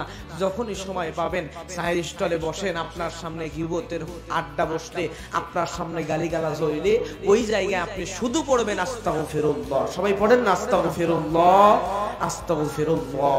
একটু সময় পেলেই অপ্রয়োজনীয় কথা বাদ সুবহানাল্লাহ, আলহামদুলিল্লাহ, আল্লাহু আকবার, আস্তাগফিরুল্লাহ এগুলো পড়েন। যত পড়বেন আপনার আমল তত ভারী হবে। অপ্রয়োজনীয় কথা যত বলবেন তত জাহান্নামের দিকে আপনি যাবেন। কথা বলেন ঠিক কিনা? আমার প্রিয় মুরব্বী, আমাদের সমাজের যুবকরা এই যে স্মার্টফোন আছে, স্মার্টফোন হাতের মধ্যে নিয়ে এদিকে একবার ঠেলে, এদিকে একবার ঠেলে, সামনে একবার ঠেলে, বামে একবার ঠেলে, ঠেলা ঠেলির মধ্যে সারাদিন থাকে। কথা বলেন ঠিক কিনা? আজকে মুরব্বীরা যদি যুবককে বলে, বাবারে শহর থেকে আসছে, বাইরে থেকে আসছে, বাবা বলছে বাবারে কাজ করা লাগবে না, মাঠে গিয়ে আমি কাজ করব, তুমি পাশে একটু দাঁড়ায়া থাকবা, শুধু দাঁড়ায়া থেকে দেখবা।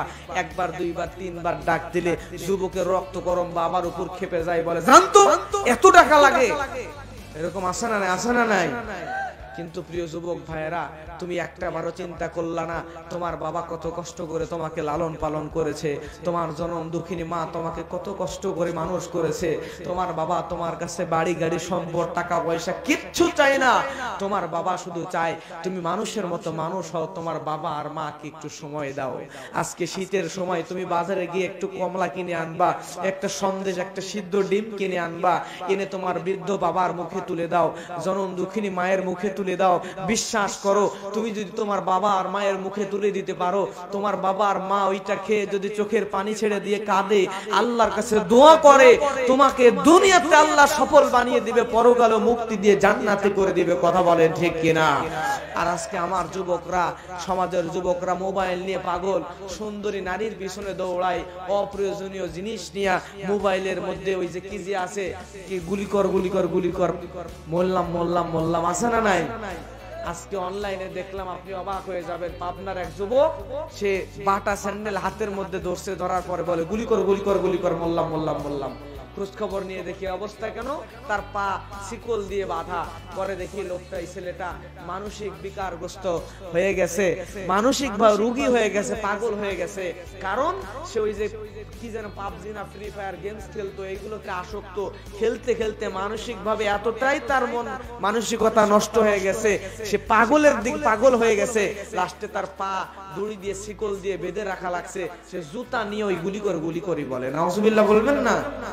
এজন্য যুবককে বলি, যুবক মোবাইল পেলে মোবাইলের মধ্যে অশ্লীল গান বাজনা এগুলো ভিডিও না দেখে একটু সময় পেলে মোবাইলের মধ্যে কোরআন হাদিস দেখো, ইসলামী সাহিত্যগুলো পড়ো, তোমার জীবন বদলে যাবে। দুনিয়াতে তুমি টাকার পিছনে দৌড়াচ্ছ, দুনিয়াতে তুমি সুন্দরী নারীর পিছনে দৌড়াচ্ছ। আমি বলি সুন্দরী নারীর পিছনে দৌড়ানোর দরকার নাই।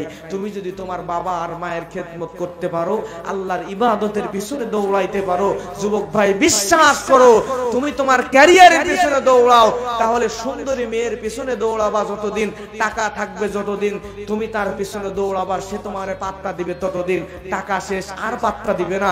কিন্তু আজকে যদি তুমি আল্লাহর ইবাদতের পিছনে দৌড়াও, বাবা মার খেদমতের পিছনে দৌড়াও, নিজের ক্যারিয়ারের পিছনে দৌড়াও, তাহলে ওই সুন্দরী নারীর পিছনে দৌড়ানো লাগবে না। সময় একদিন আসবে যেদিন ওই সুন্দরী মেয়ে তার পরিবার সহ 14 গোষ্ঠী তোমার পিছনে দৌড়াবে। কথা বলেন ঠিক কিনা? এজন্য যুবক ভাই আমি বলি, টাকা পয়সা সম্পদ সুন্দরী নারীর পিছনে দৌড়াবা না। আমি নিজে তার প্র্যাকটিক্যাল প্রমাণ আমি নিজে দেখেছি। টাকার পিছনে দৌড়াইলে টাকা পাই নাই, কিন্তু আমি পরিবর্তন করেছি লক্ষ্য। যেদিন থেকে কোরআনের পিছনে দৌড়ানো শুরু করেছি, কোরআনের দাওয়াতের পিছনে দৌড়ানো শুরু করেছি, আল্লাহর ইবাদতের পিছনে দৌড়ানো শুরু করেছি, আমার যুবক ভাই বিশ্বাস করো, টাকার পিছনে দৌড়ায় টাকা পাই নাই, কিন্তু আমি যখন আল্লাহর ইবাদত কোরআন পরকালের দিকে দৌড়ানোর নিয়ত করে আগানো শুরু করেছি, টাকা আমার পিছনে দৌড়ায়, টাকা আমার পিছনে দৌড়ায়, টাকা আমার পিছনে দৌড়ায়, টাকা রাখার জায়গায় পাই না। জোরে বলেন সুবহানাল্লাহ। এজন্য যুবক ভাই টাকার পিছনে না দৌড়াইয়া তুমি আল্লাহর ইবাদতের পিছনে দৌড়াও। মুরব্বী আপনিও দুনিয়াতে বাড়ি গাড়ি টাকা পয়সা সম্পদ স্ত্রী সন্তানের পিছনে না দৌড়াইয়া নিজের আমলের পিছনে দৌড়ান। ভালো কথা বের করেন মুখ দিয়ে, অপ্রয়োজনীয় কোনো কথা কাজ কারবার মুখ দিয়ে আমরা বের করব।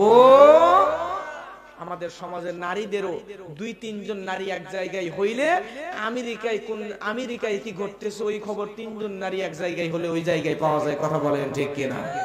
আর তিনজন নারী এক জায়গায় হলে মুখের মধ্যে পান দিয়া কার বউ কার সাথে পালিয়ে চলে গেছে, কার মেয়ের সঙ্গে কার প্রেম ভালোবাসা, যত দুনিয়ার গীবত আছে ওই এক জায়গায় চলে আসে। কথা বলেন ঠিক কিনা?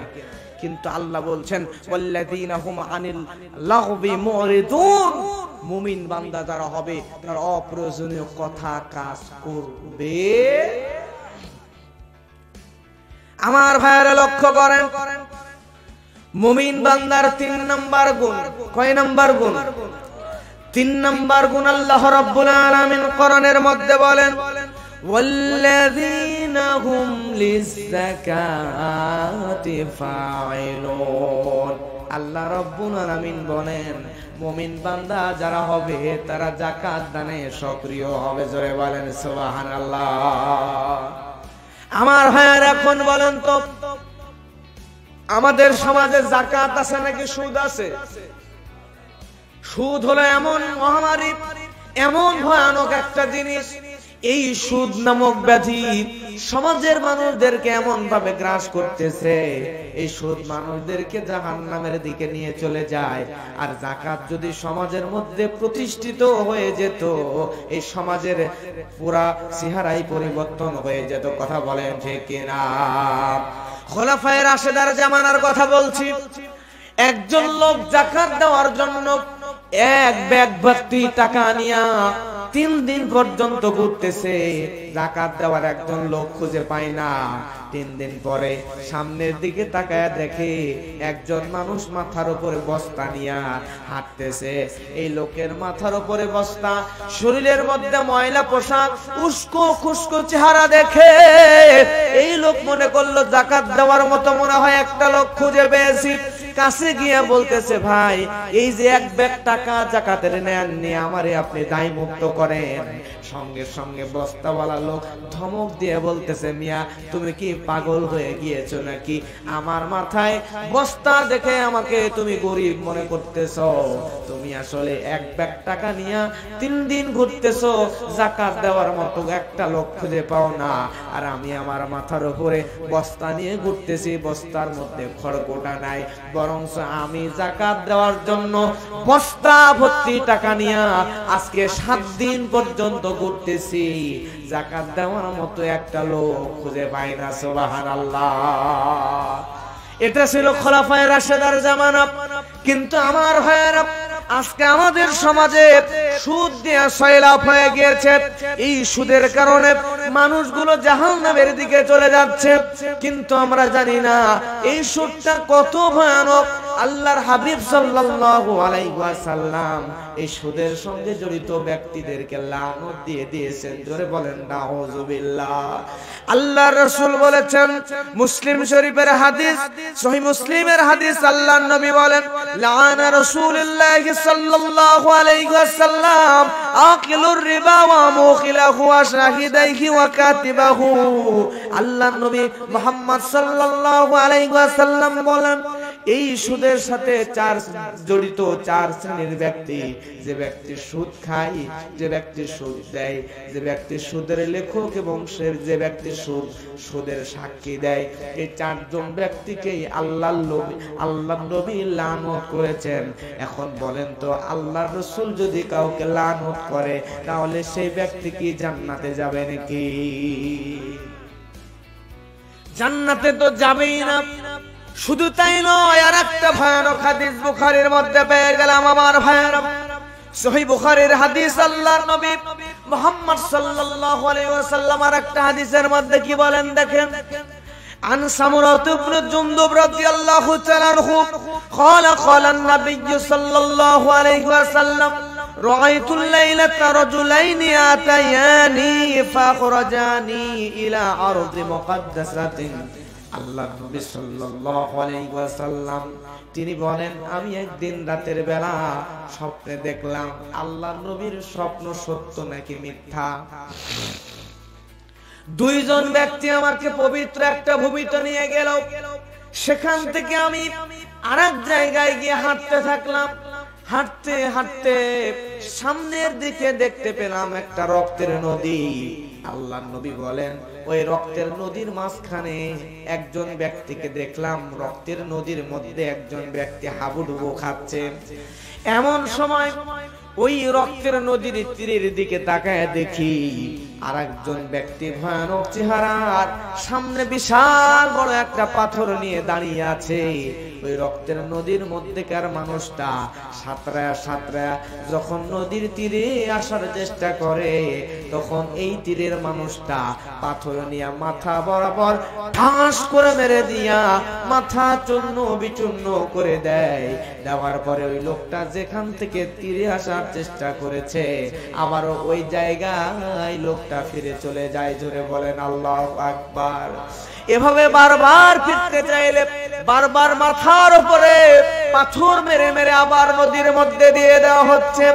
আল্লাহর হাবিব জিবরাইল আমিনকে জিজ্ঞাসা করে, জিবরাইল, ওই রক্তের নদীর মধ্যে যেই ব্যক্তিকে পাথর মারা হচ্ছে ওই ব্যক্তিটাকে?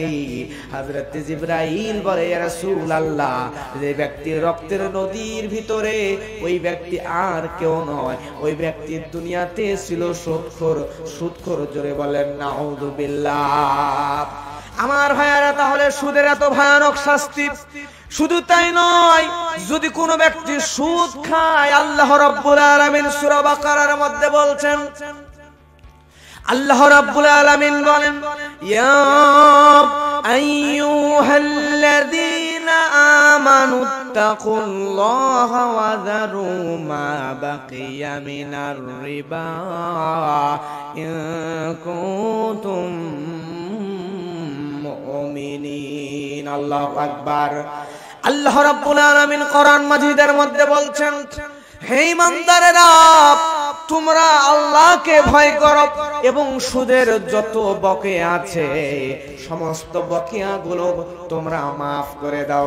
জোরে বলেন আল্লাহু আকবার।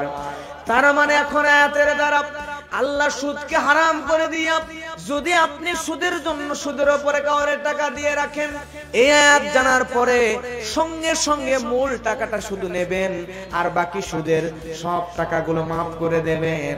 অর্ডারটা দিয়েছেন কে?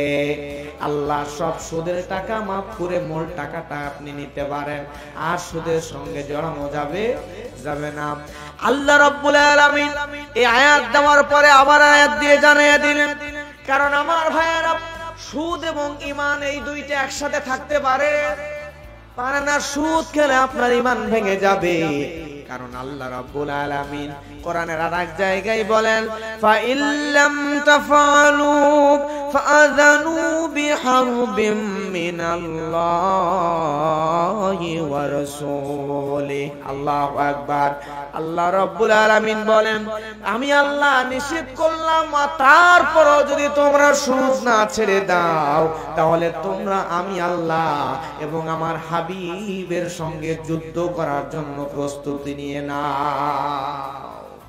এখন আপনারা জ্ঞানী বিচক্ষণ মানুষ, আপনারা বলবেন যে আল্লাহর সাথে আর রাসূলের সঙ্গে যদি কোনো ব্যক্তি যুদ্ধ করার প্রস্তুতি নিয়ে নেয়, সে ব্যক্তি কি জান্নাতে যাবে? সুদ যদি ছেড়ে না দেন, তাহলে আল্লাহ বলছেন, বান্দারে সুদ ছাড়তেই হবে। যদি ছেড়ে না দাও, আমার সঙ্গে এবং আমার রাসূলের সঙ্গে যুদ্ধ করার প্রস্তুতি নিয়ে নাও। জোরে বলেন আল্লাহু আকবার। কখনো এটা সম্ভব? আপনি তারপরেও যদি সুদ খান, তাহলে আপনার ঈমান থাকবে না, ঈমান ভেঙে যাবে। আর ঈমান যদি ভেঙে যায়, তাহলে আপনি যদি আকাশচুম্বী আমলও করেন, তারপরও আপনি জান্নাতে যেতে পারবেন। আমার ভাইয়েরা, নামাজ ভেঙে গেলে নামাজ দোহরায় নেই, রোজা নষ্ট হয়ে গেলে রোজা কাজা আদায় করে নি অথবা ফিদিয়া দেয় নেই, ওযু নষ্ট হয়ে গেলে ওযু বানায় নেই। কিন্তু সুদ খাওয়ার কারণে সমাজের অহরহ মানুষের অহরহ ঈমান ভেঙে যাচ্ছে। ঈমানকে নবায়ন করার দরকার, কিন্তু ঈমানকে নতুন ভাবে আনয়ন করি না। কথা বলেন ঠিক কিনা?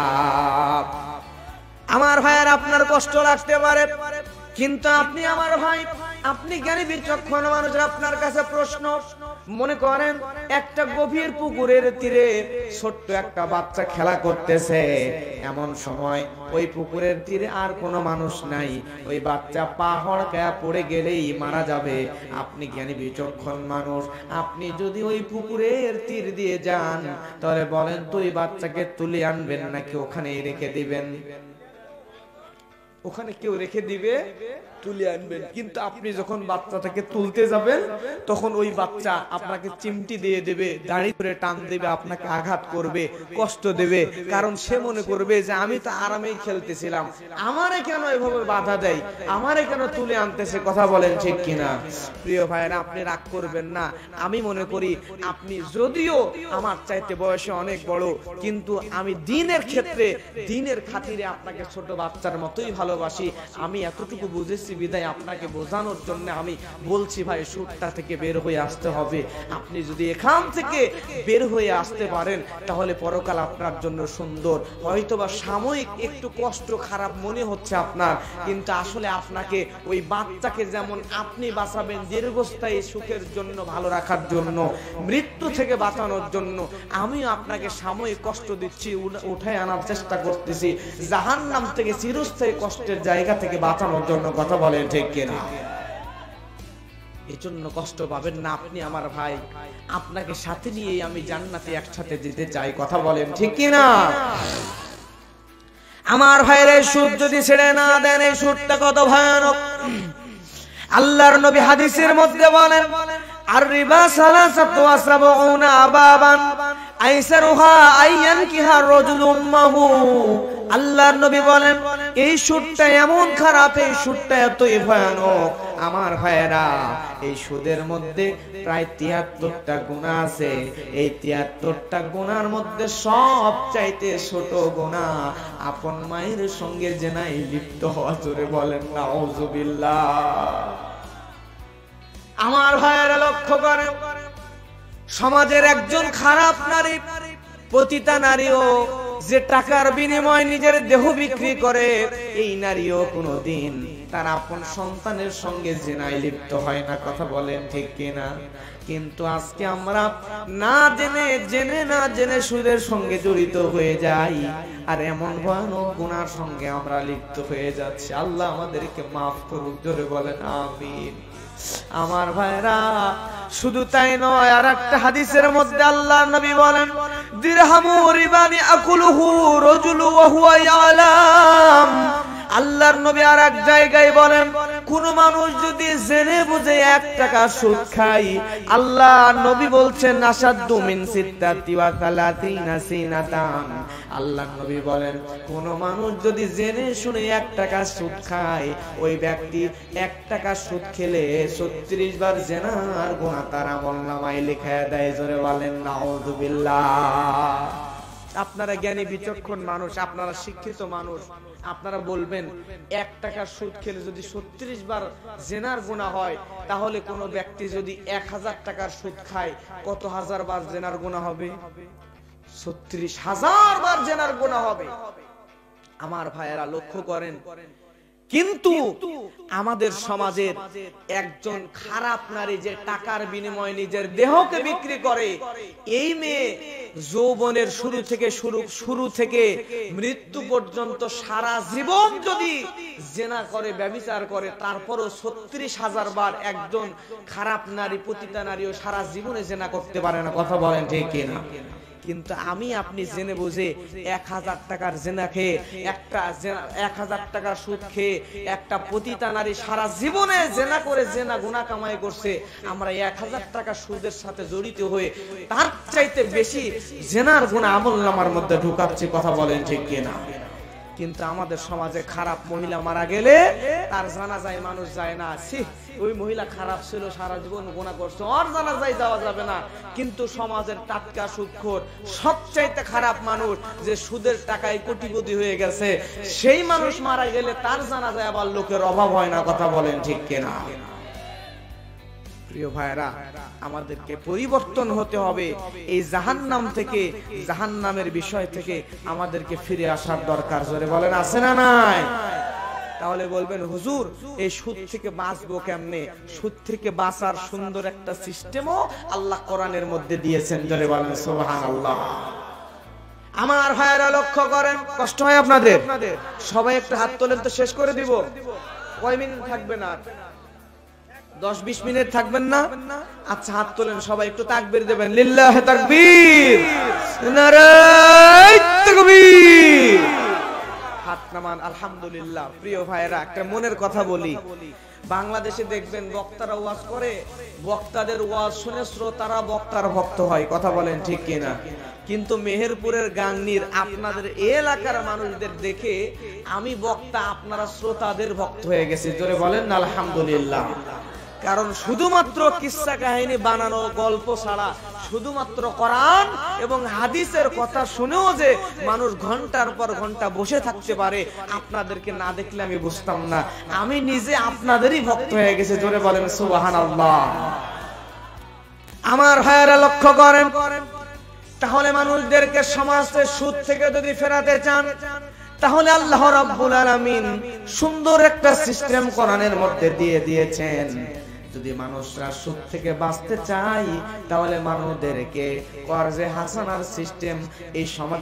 আল্লাহ সমাজে মসজিদগুলোতে সুদের বিরুদ্ধে ওয়াজ হয়, কিন্তু সুদ থেকে বাঁচার কোন সিস্টেম নিয়ে হুজুররা খুব একটা আলোচনা করে না। কথা বলেন ঠিক কিনা? কিন্তু আজকে আমরা সুদ থেকে ফেরানো, সুদ থেকে বাঁচার একটা সিস্টেম নিয়ে আলোচনা করব। এই সিস্টেমের নাম হলো কর্জে হাসানা। এখন এই কর্জে হাসানা এটা কি সিঙ্গাড়া নাকি সামোচা নাকি মোগলা, এটা জানার দরকার আছে না? না আমার ভাইয়ারা, কর্জে হাসানা হলো উত্তম ঋণ। মানুষকে ধার দেওয়া, বিনা সুদে মানুষকে ধার দেবেন, এই সিস্টেম আল্লাহ কোরআনের মধ্যে বর্ণনা করেছেন। আল্লাহ রাব্বুল আলামিন সূরা হাদীদের মধ্যে বলেন, মান যাল্লাযী ইউকরিদুল্লাহা করদান হাসানান ফায়ুদাইফাহু লাহু ওয়া লাহু আজরুন কারীম। আল্লাহু আকবার। আল্লাহ রাব্বুল আলামিন সূরা হাদীদের মধ্যে বলছেন, কে সেই ব্যক্তি যে আমি আল্লাহকে উত্তম ধার দেবে, যে ব্যক্তি আমি আল্লাহকে ধার দেবে, ওই ব্যক্তির জন্য আমি আল্লাহ রাব্বুল আলামিন ওই ধারটাকে বহুগুণে বৃদ্ধি করে দিব। বৃদ্ধি করে দিয়ে তার জন্য উত্তম সম্মানিত পুরস্কার, তার জন্য সম্মানজনক পুরস্কারের ব্যবস্থা করে দিব। সুবহানাল্লাহ। আয়াতটা আল্লাহর হাবিব যখন সাহাবীদের সামনে তেলাওয়াত করলেন, সাহাবীরা আল্লাহর রাসূলকে জিজ্ঞাসা করলেন, ইয়া রাসূলুল্লাহ আইয়ুরিদুল্লাহু মিন্না করদান হাসানা। ইয়া রাসূলুল্লাহ, আপনি একটু বলেন তো আল্লাহ আমাদের কাছে কেমনে কর্জে হাসানা চান? আল্লাহ কি আমাদের কাছে টাকা পয়সা ধার নিতে পারবে নাকি? কেমনে চান, কেমনে চান? আল্লাহ নবী বললেন, ও আমার সাহাবীরা, তোমরা যদি কোনো অভাবী মানুষকে, সমস্যাগ্রস্ত মানুষকে যদি টাকা ধার দাও, কর্জে হাসানা ধার দাও, ওই লোকটা যখন টাকা নেওয়ার জন্য, ধার নেওয়ার জন্য হাত বাড়ায় দিবে, তখন ওই লোকটার আগে আগে আমার আল্লাহ তার ডান হাতটা তোমার ধার নেওয়ার জন্য বাড়ায় দিবেন। সুবহানাল্লাহ। আপনি যদি কোনো মানুষকে শুধুমাত্র 10 টাকা ধার দেন, যতদিন পর্যন্ত ওই মানুষকে সময় দেবেন, ততদিন পর্যন্ত ওই ধারের সওয়াব আল্লাহ রাব্বুল আলামিন দ্বিগুণ দ্বিগুণ দ্বিগুণ বাড়াতেই থাকবেন। সুবহানাল্লাহ। আপনি যদি সাধারণভাবে 10 টাকা কোনো জায়গায় মানুষকে দান করেন, ওই 10 টাকা দান করলে যে সওয়াব হবে, আমার ভাইয়েরা, আপনি যদি 10 টাকা কাউকে অসুস্থ বিপদগ্রস্ত মানুষকে ধার দেন, ওই ধার দেওয়ার কারণে আল্লাহ রাব্বুল আলামিন ওই দান করার চাইতেও দ্বিগুণ সওয়াব আপনার আমলনামায় দিয়ে দিবেন। সুবহানাল্লাহ। ধার দেবেন, দান করলে যে সওয়াব, ধার দিলে তার 10 গুণ সওয়াব আল্লাহ আপনার আমলনামায় দিবে। জোরে বলেন না সুবহানাল্লাহ। এখন আমি ওয়াজ করে নামার পরে আপনারা যদি বলেন, হুজুর আপনি তো কর্জে হাসানা ধার দেওয়ার ওয়াজ ভালোই করলেন, আমারে 10,000 টাকা ধার দেন। আমাকে যদি বলেন, বিশ্বাস করেন ভাই, আমি হুজুরও আপনাকে ধার দেওয়ার সাহস পাবো কারণ হচ্ছে আমাদের সমাজের সিস্টেমটা এমন হয়ে গেছে, আপনার কাছে একজন মানুষ বিপদে পড়ে ধার চাইছে, 10,000 টাকা আপনি তারে ধার দিয়েছেন, সে যখন ধার নেবে আপনার হাতে ধরে পা ধরে অনুনয় বিনয় কইরা একদম শেষ, তারপরে আপনি মায়ায় পড়ে টাকা দিছেন, এখন সে বিপদ থেকে উদ্ধার হয়ে গেছে, আপনার টাকার দরকার, তার কাছে যে তার পা ধরতেছেন, আপনি আর আপনার টাকাই পাচ্ছেন না। এই আচরণের কারণে আজকে আমাদের সমাজ থেকে এই কর্জে হাসানার সিস্টেমটা আস্তে আস্তে উঠে যাচ্ছে, আর এই মানুষদের ছেঁচড়ামির কারণে সুদটা ভয়ানক প্রকোপ মহামারী আকার ধারণ করে সমাজের মধ্যে বিস্তার লাভ করছে। কথা বলেন ঠিক কিনা? প্রিয় ভাইরা, সুদকে ছড়ায়া দিতে হবে, সুদকে ছড়ায়া দিয়া এই কর্জে হাসানাকে সমাজের মধ্যে চালু করে দিতে হবে। এজন্য আপনি যদি কারো কাছে টাকা ধার নেন, আপনি একটা টাইম দিয়ে দিবেন, এবং যার কাছে টাকা ধার নিয়েছেন ওই সময় যত কষ্টই হোক কথাটা ঠিক রাখার চেষ্টা করবেন ইনশাআল্লাহ। আপনার মধ্যে যদি এই গুণ থাকে আমার ভাইরা, আপনি যদি সমাজের মধ্যে যাকাত চালু করে দেন, সমাজ উঠে যাবে, সমাজের থেকে সুদ উঠে যাবে, আর সুদ যখন উঠে যাবে, যাকাত যখন চালু হয়ে যাবে, সমাজের মধ্যে আর একটাও গরিব মানুষ খুঁজে পাওয়া যাবে না যাকাত দেওয়ার মতো। জোরে বলেন সুবহানাল্লাহ। আমার ভাইয়ারা, এরপরে আসেন 4 নাম্বার গুণ। কয় নাম্বার গুণ? 4 নাম্বার গুণ আল্লাহ রাব্বুল আলামিন কোরআন মাজিদের মধ্যে বলেন, والذين هم لفروجهم حافظون। আল্লাহ রাব্বুল আলামিন বলছেন, মুমিন বান্দা যারা, তাদের 4 নাম্বার গুণ হলো ওই মুমিন বান্দারা নিজেদের লজ্জাস্থানকে হেফাজত করবে। সুবহানাল্লাহ। কষ্ট হয় আপনাদের? কয়টা গুণের কথা বলছিলাম? 7টা গুণ। 4 নাম্বার গুণ হচ্ছে, আপনি যদি মুমিন বান্দা হন, আপনার লজ্জাস্থানকে হেফাজত করা লাগবে। আপনি যদি আপনার লজ্জাস্থানকে হেফাজত করতে পারেন, তাহলে বিশ্বাস করেন এই পর্দার কারণে আল্লাহ সুবহানাহু ওয়া তাআলা লজ্জাস্থানের হেফাজতের কারণে আপনাকে জান্নাতি বান্দা বানায়া দিবেন। জোরে বলেন না সুবহানাল্লাহ। কিন্তু আমাদের সমাজে পর্দা পরিপূর্ণ আছে নাকি? পর্দা নাই, নিজেও পর্দা নাই। কিছু কিছু যুবক আছে পালসার, অ্যাপাচি, ডিসকভার মোটরসাইকেল নিয়া বউরে পাতলা শাড়ি পরাইয়া তারপরে মোটরসাইকেলের পিছনে নিচে নামার পরে ঘুরতেছে, নিজেরও ঈমান নাই, আশেপাশের 10 জন মুরব্বী যুবক সবার ঈমান নষ্ট করতেছে, মোটরসাইকেলে বউ নিয়ে ঘোরায়। কথা বলে ঠিক কিনা? বউ নিয়ে যদি একান্তই ঘুরতে ইচ্ছা করে, মোটরসাইকেল নিয়ে ঘোরেন, সমস্যা নাই, পরিপূর্ণ পর্দা করায়, বোরখা পরায়, চোখটাও পর্যন্ত ঢাকবেন। আর যদি সমস্যা হয়, মিনিমাম বোরখা পরায় তারপরে বের করবেন। শুধুমাত্র 3 পিস পাতলা শাড়ি পরায় সমাজের মানুষের ঈমান নষ্ট করে আপনি তো জাহান্নামে যাবেন, আর 10 জনকে নিয়ে জাহান্নামে যাওয়া যাবে না। কথা বলেন ঠিক কিনা? আমার তো মনে হয় ইসলামী রাষ্ট্র যদি সমাজের মধ্যে কায়েম থাকতো, তাহলে এই সমাজের মধ্যে যুবকরা এরকম বেপরদা মেয়ে নিয়ে ঘুরতে পারতো না। কথা কন ঠিক কিনা? চাচা এরশাদের সময়, তখন সামরিক শাসন যখন ছিল, তখন এই যশোরের চাষরা মোড়ের একজন আপনার মেজর, তার ঘটনা শুনতেছিলাম। ওই লোকটা শীতের দিন কনকনে ঠান্ডার মধ্যে একজন মহিলা বের হয়ে পাতলা শাড়ি পরে দাঁড়িয়ে আছে রাস্তার পাশে। মেজর সাহেব দেখবেন, ডিফেন্সের চাকরি যারা করে, পুলিশ, বিজিপি, আর্মি, র্যাব, এই ধরনের চাকরি যারা করে, তাদের মধ্যে কিছু কিছু মানুষ আছে আল্লাহওয়ালা অফিসার যারা, তাদের মধ্যে একটু দেখবেন তাদের মধ্যে কিছু আছে প্র্যাকটিসিং মুসলিম, যারা ইসলামকে নিয়ে প্র্যাকটিস করে। এ ধরনের একজন মানুষ উনি দেখতেছেন এমন পাতলা শাড়ি পরে দাঁড়ায় আছে, তখন সেফাইদেরকে ডাক দিয়ে বলতেছে, এই মহিলা এভাবে আছে, মানুষদের ঈমান নষ্ট করবে, এর আজকে শাস্তি দেওয়াই লাগবে, এরে ঠান্ডা পানির মধ্যে নামান হোক। সুবহানাল্লাহ বলবেন না? কারণ হচ্ছে মেজর সাহেব মনে মনে বলতেছে, মেজর সাহেব এভাবে ডাইরেক্ট বলতেছে যে এই মহিলা এই কনকনে ঠান্ডার মধ্যে যে পাতলা শাড়ি পরছে, তার বডির সবকিছু বোঝা যায়, তাহলে পাতলা শাড়ি এই ঠান্ডার মধ্যে যদি পরে, গরমের মধ্যে শাড়ি পরে কি পরে না এটা বোঝাই তো মুশকিল। কথা বলেন ঠিক কিনা? আমার মনে হয় আমাদের মোটরসাইকেলের হেলমেট ছাড়া, ট্যাক্স টোকেন ছাড়া, ড্রাইভিং লাইসেন্স ছাড়া মোটরসাইকেল নিয়ে বের হলে জায়গায় জায়গায় যেমন সার্জেন্ট বসে কেস দিয়ে দেয়, ঠিক তেমন করে বেপরদা নারীর জন্য জায়গায় জায়গায় সার্জেন্ট বসায়া তাদেরকে চেক করে, বোরখা না থাকলে বেপরদা ভাবে মানুষের ঈমান যেন নষ্ট করে, তাদেরকে ধরে ধরে কেস দিয়া পিটাইয়া জেলে দেওয়া দরকার। জোরে বলেন ঠিক কিনা?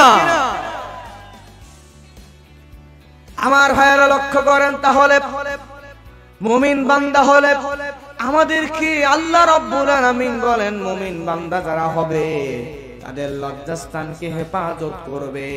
এই মুমিন বান্দা আমি আপনি যদি হতে চাই তাহলে আমাদের দৃষ্টিকেও হেফাজত করার দরকার। জোরে বলেন আছে না নাই? শুধুমাত্র মেয়েরাই পর্দা করবে তা নয়, আপনি যদি মুমিন বান্দা হন, আল্লাহ রাব্বুল আলামিন কোরআনের মধ্যে বলেন কুল্লিল মুমিনিনা ইয়াকুদ্দু মিন আবসারিহিম ওয়া ইয়াহফাযু ফুরুজাহুম যালিকা আসকা লাহুম ইন্নাল্লাহা খাবীরুম বিমা ইয়াসনাউন। আল্লাহ রাব্বুল আলামিন সূরা নূরের মধ্যে বলেন মুমিনদেরকে বলে দাও তারা যেন তাদের দৃষ্টিকে সংযত করে।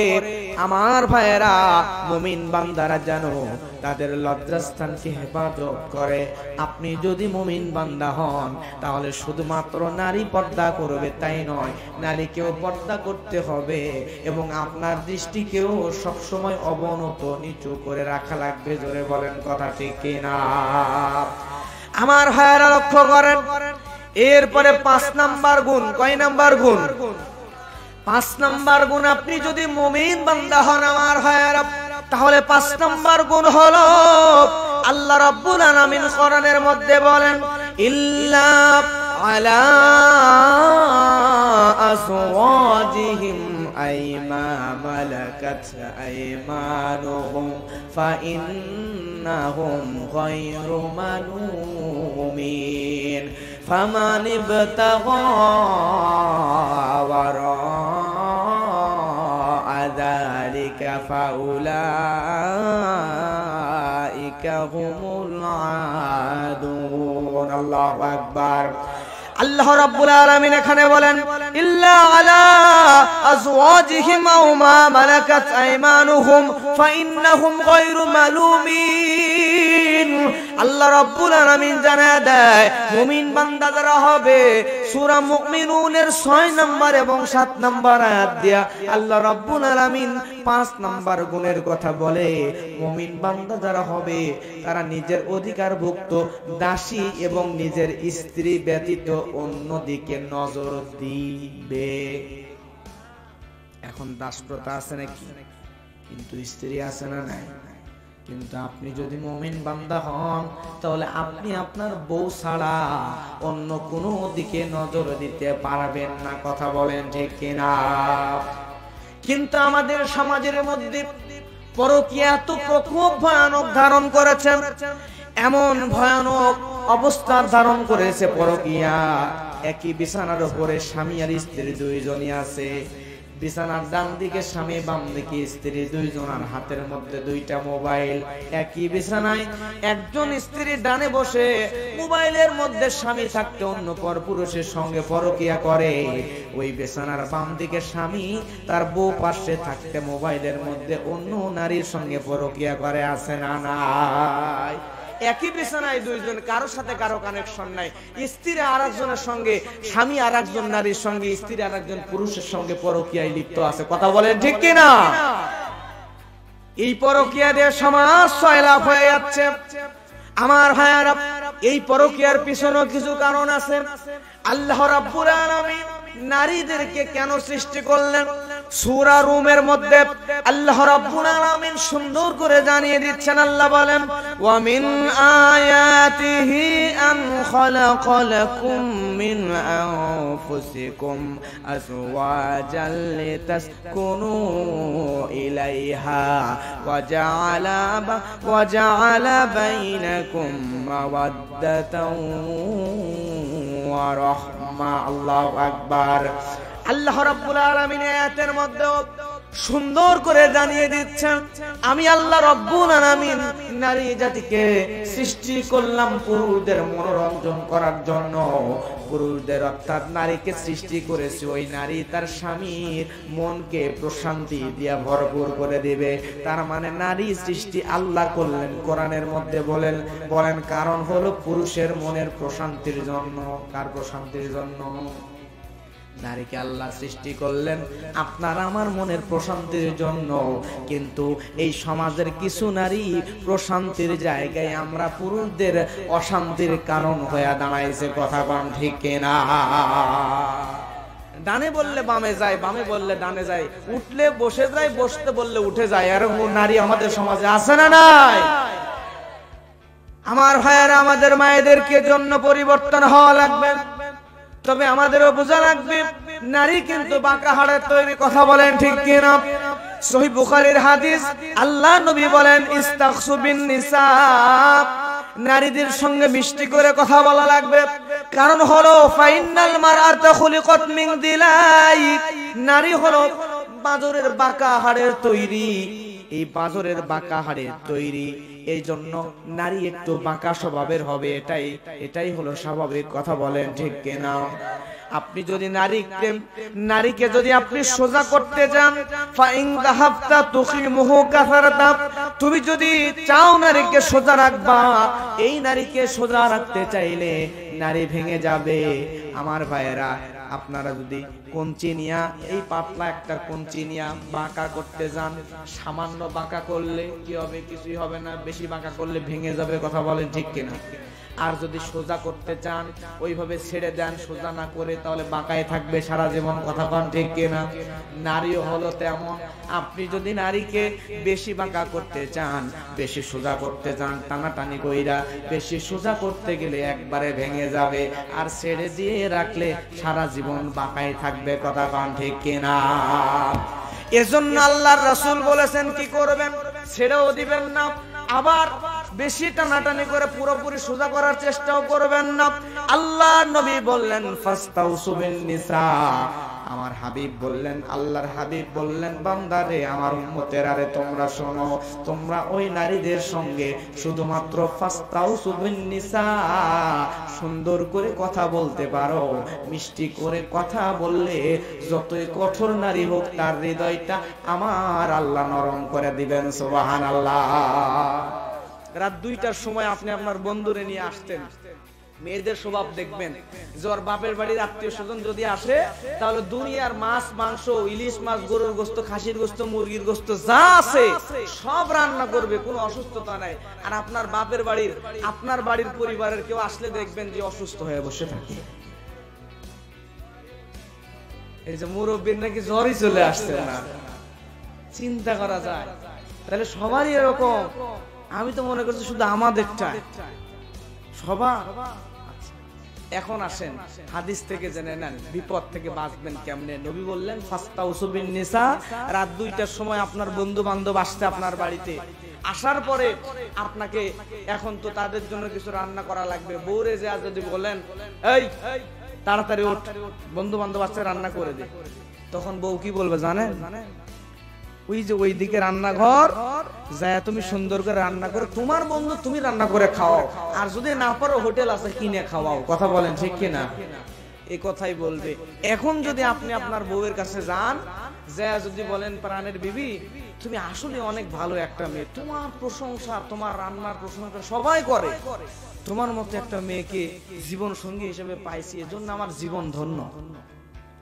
এরকম করে সুন্দর করে 2-4টা প্রশংসা করবে, মিষ্টি করে কথা বলবেন, তখন সে নিজেই বলবে যে তোমার না বন্ধু বান্ধব আসছে মনে হয়, আত্মীয় স্বজন কে জানি আসছে, আমি রান্না করে দিচ্ছি, তাড়াতাড়ি বসতে বলো না, রান্না করে দিচ্ছি, নিয়ে যাও।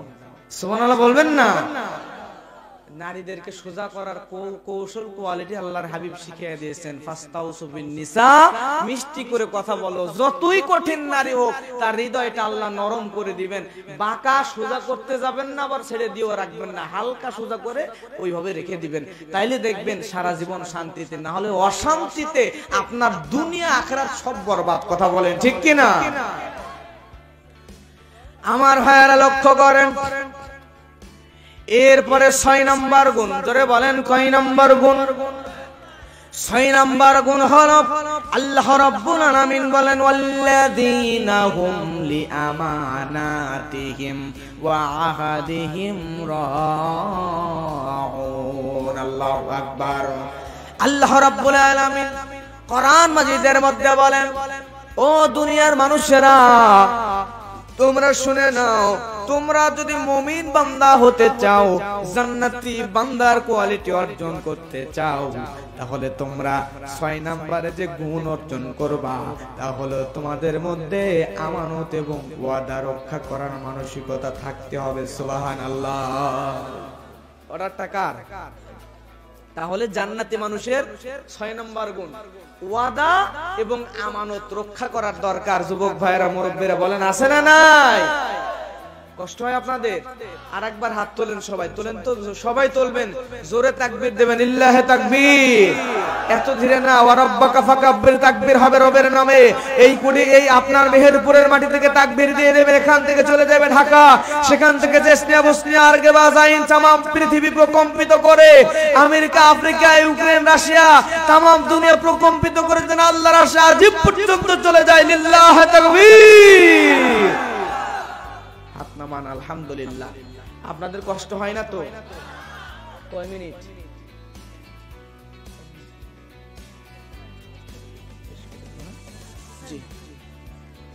আপনাদের কষ্ট হয় না তো?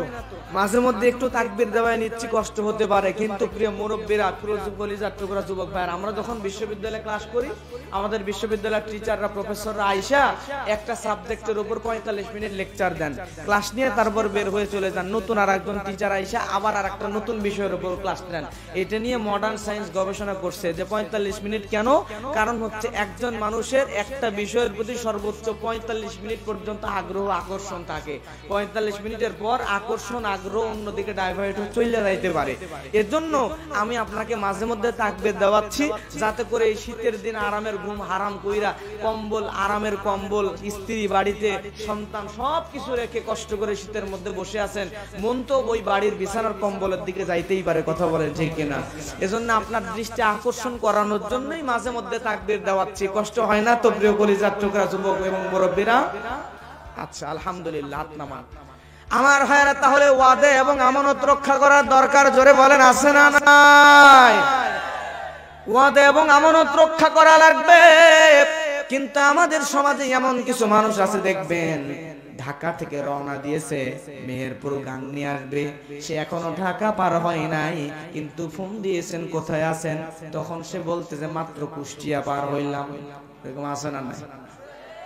এদিকেও আছে। কিন্তু এ ধরনের কাজ করা যাবে? ওয়াদা এবং আমানত রক্ষা করা লাগবে আমার ভাইয়ারা।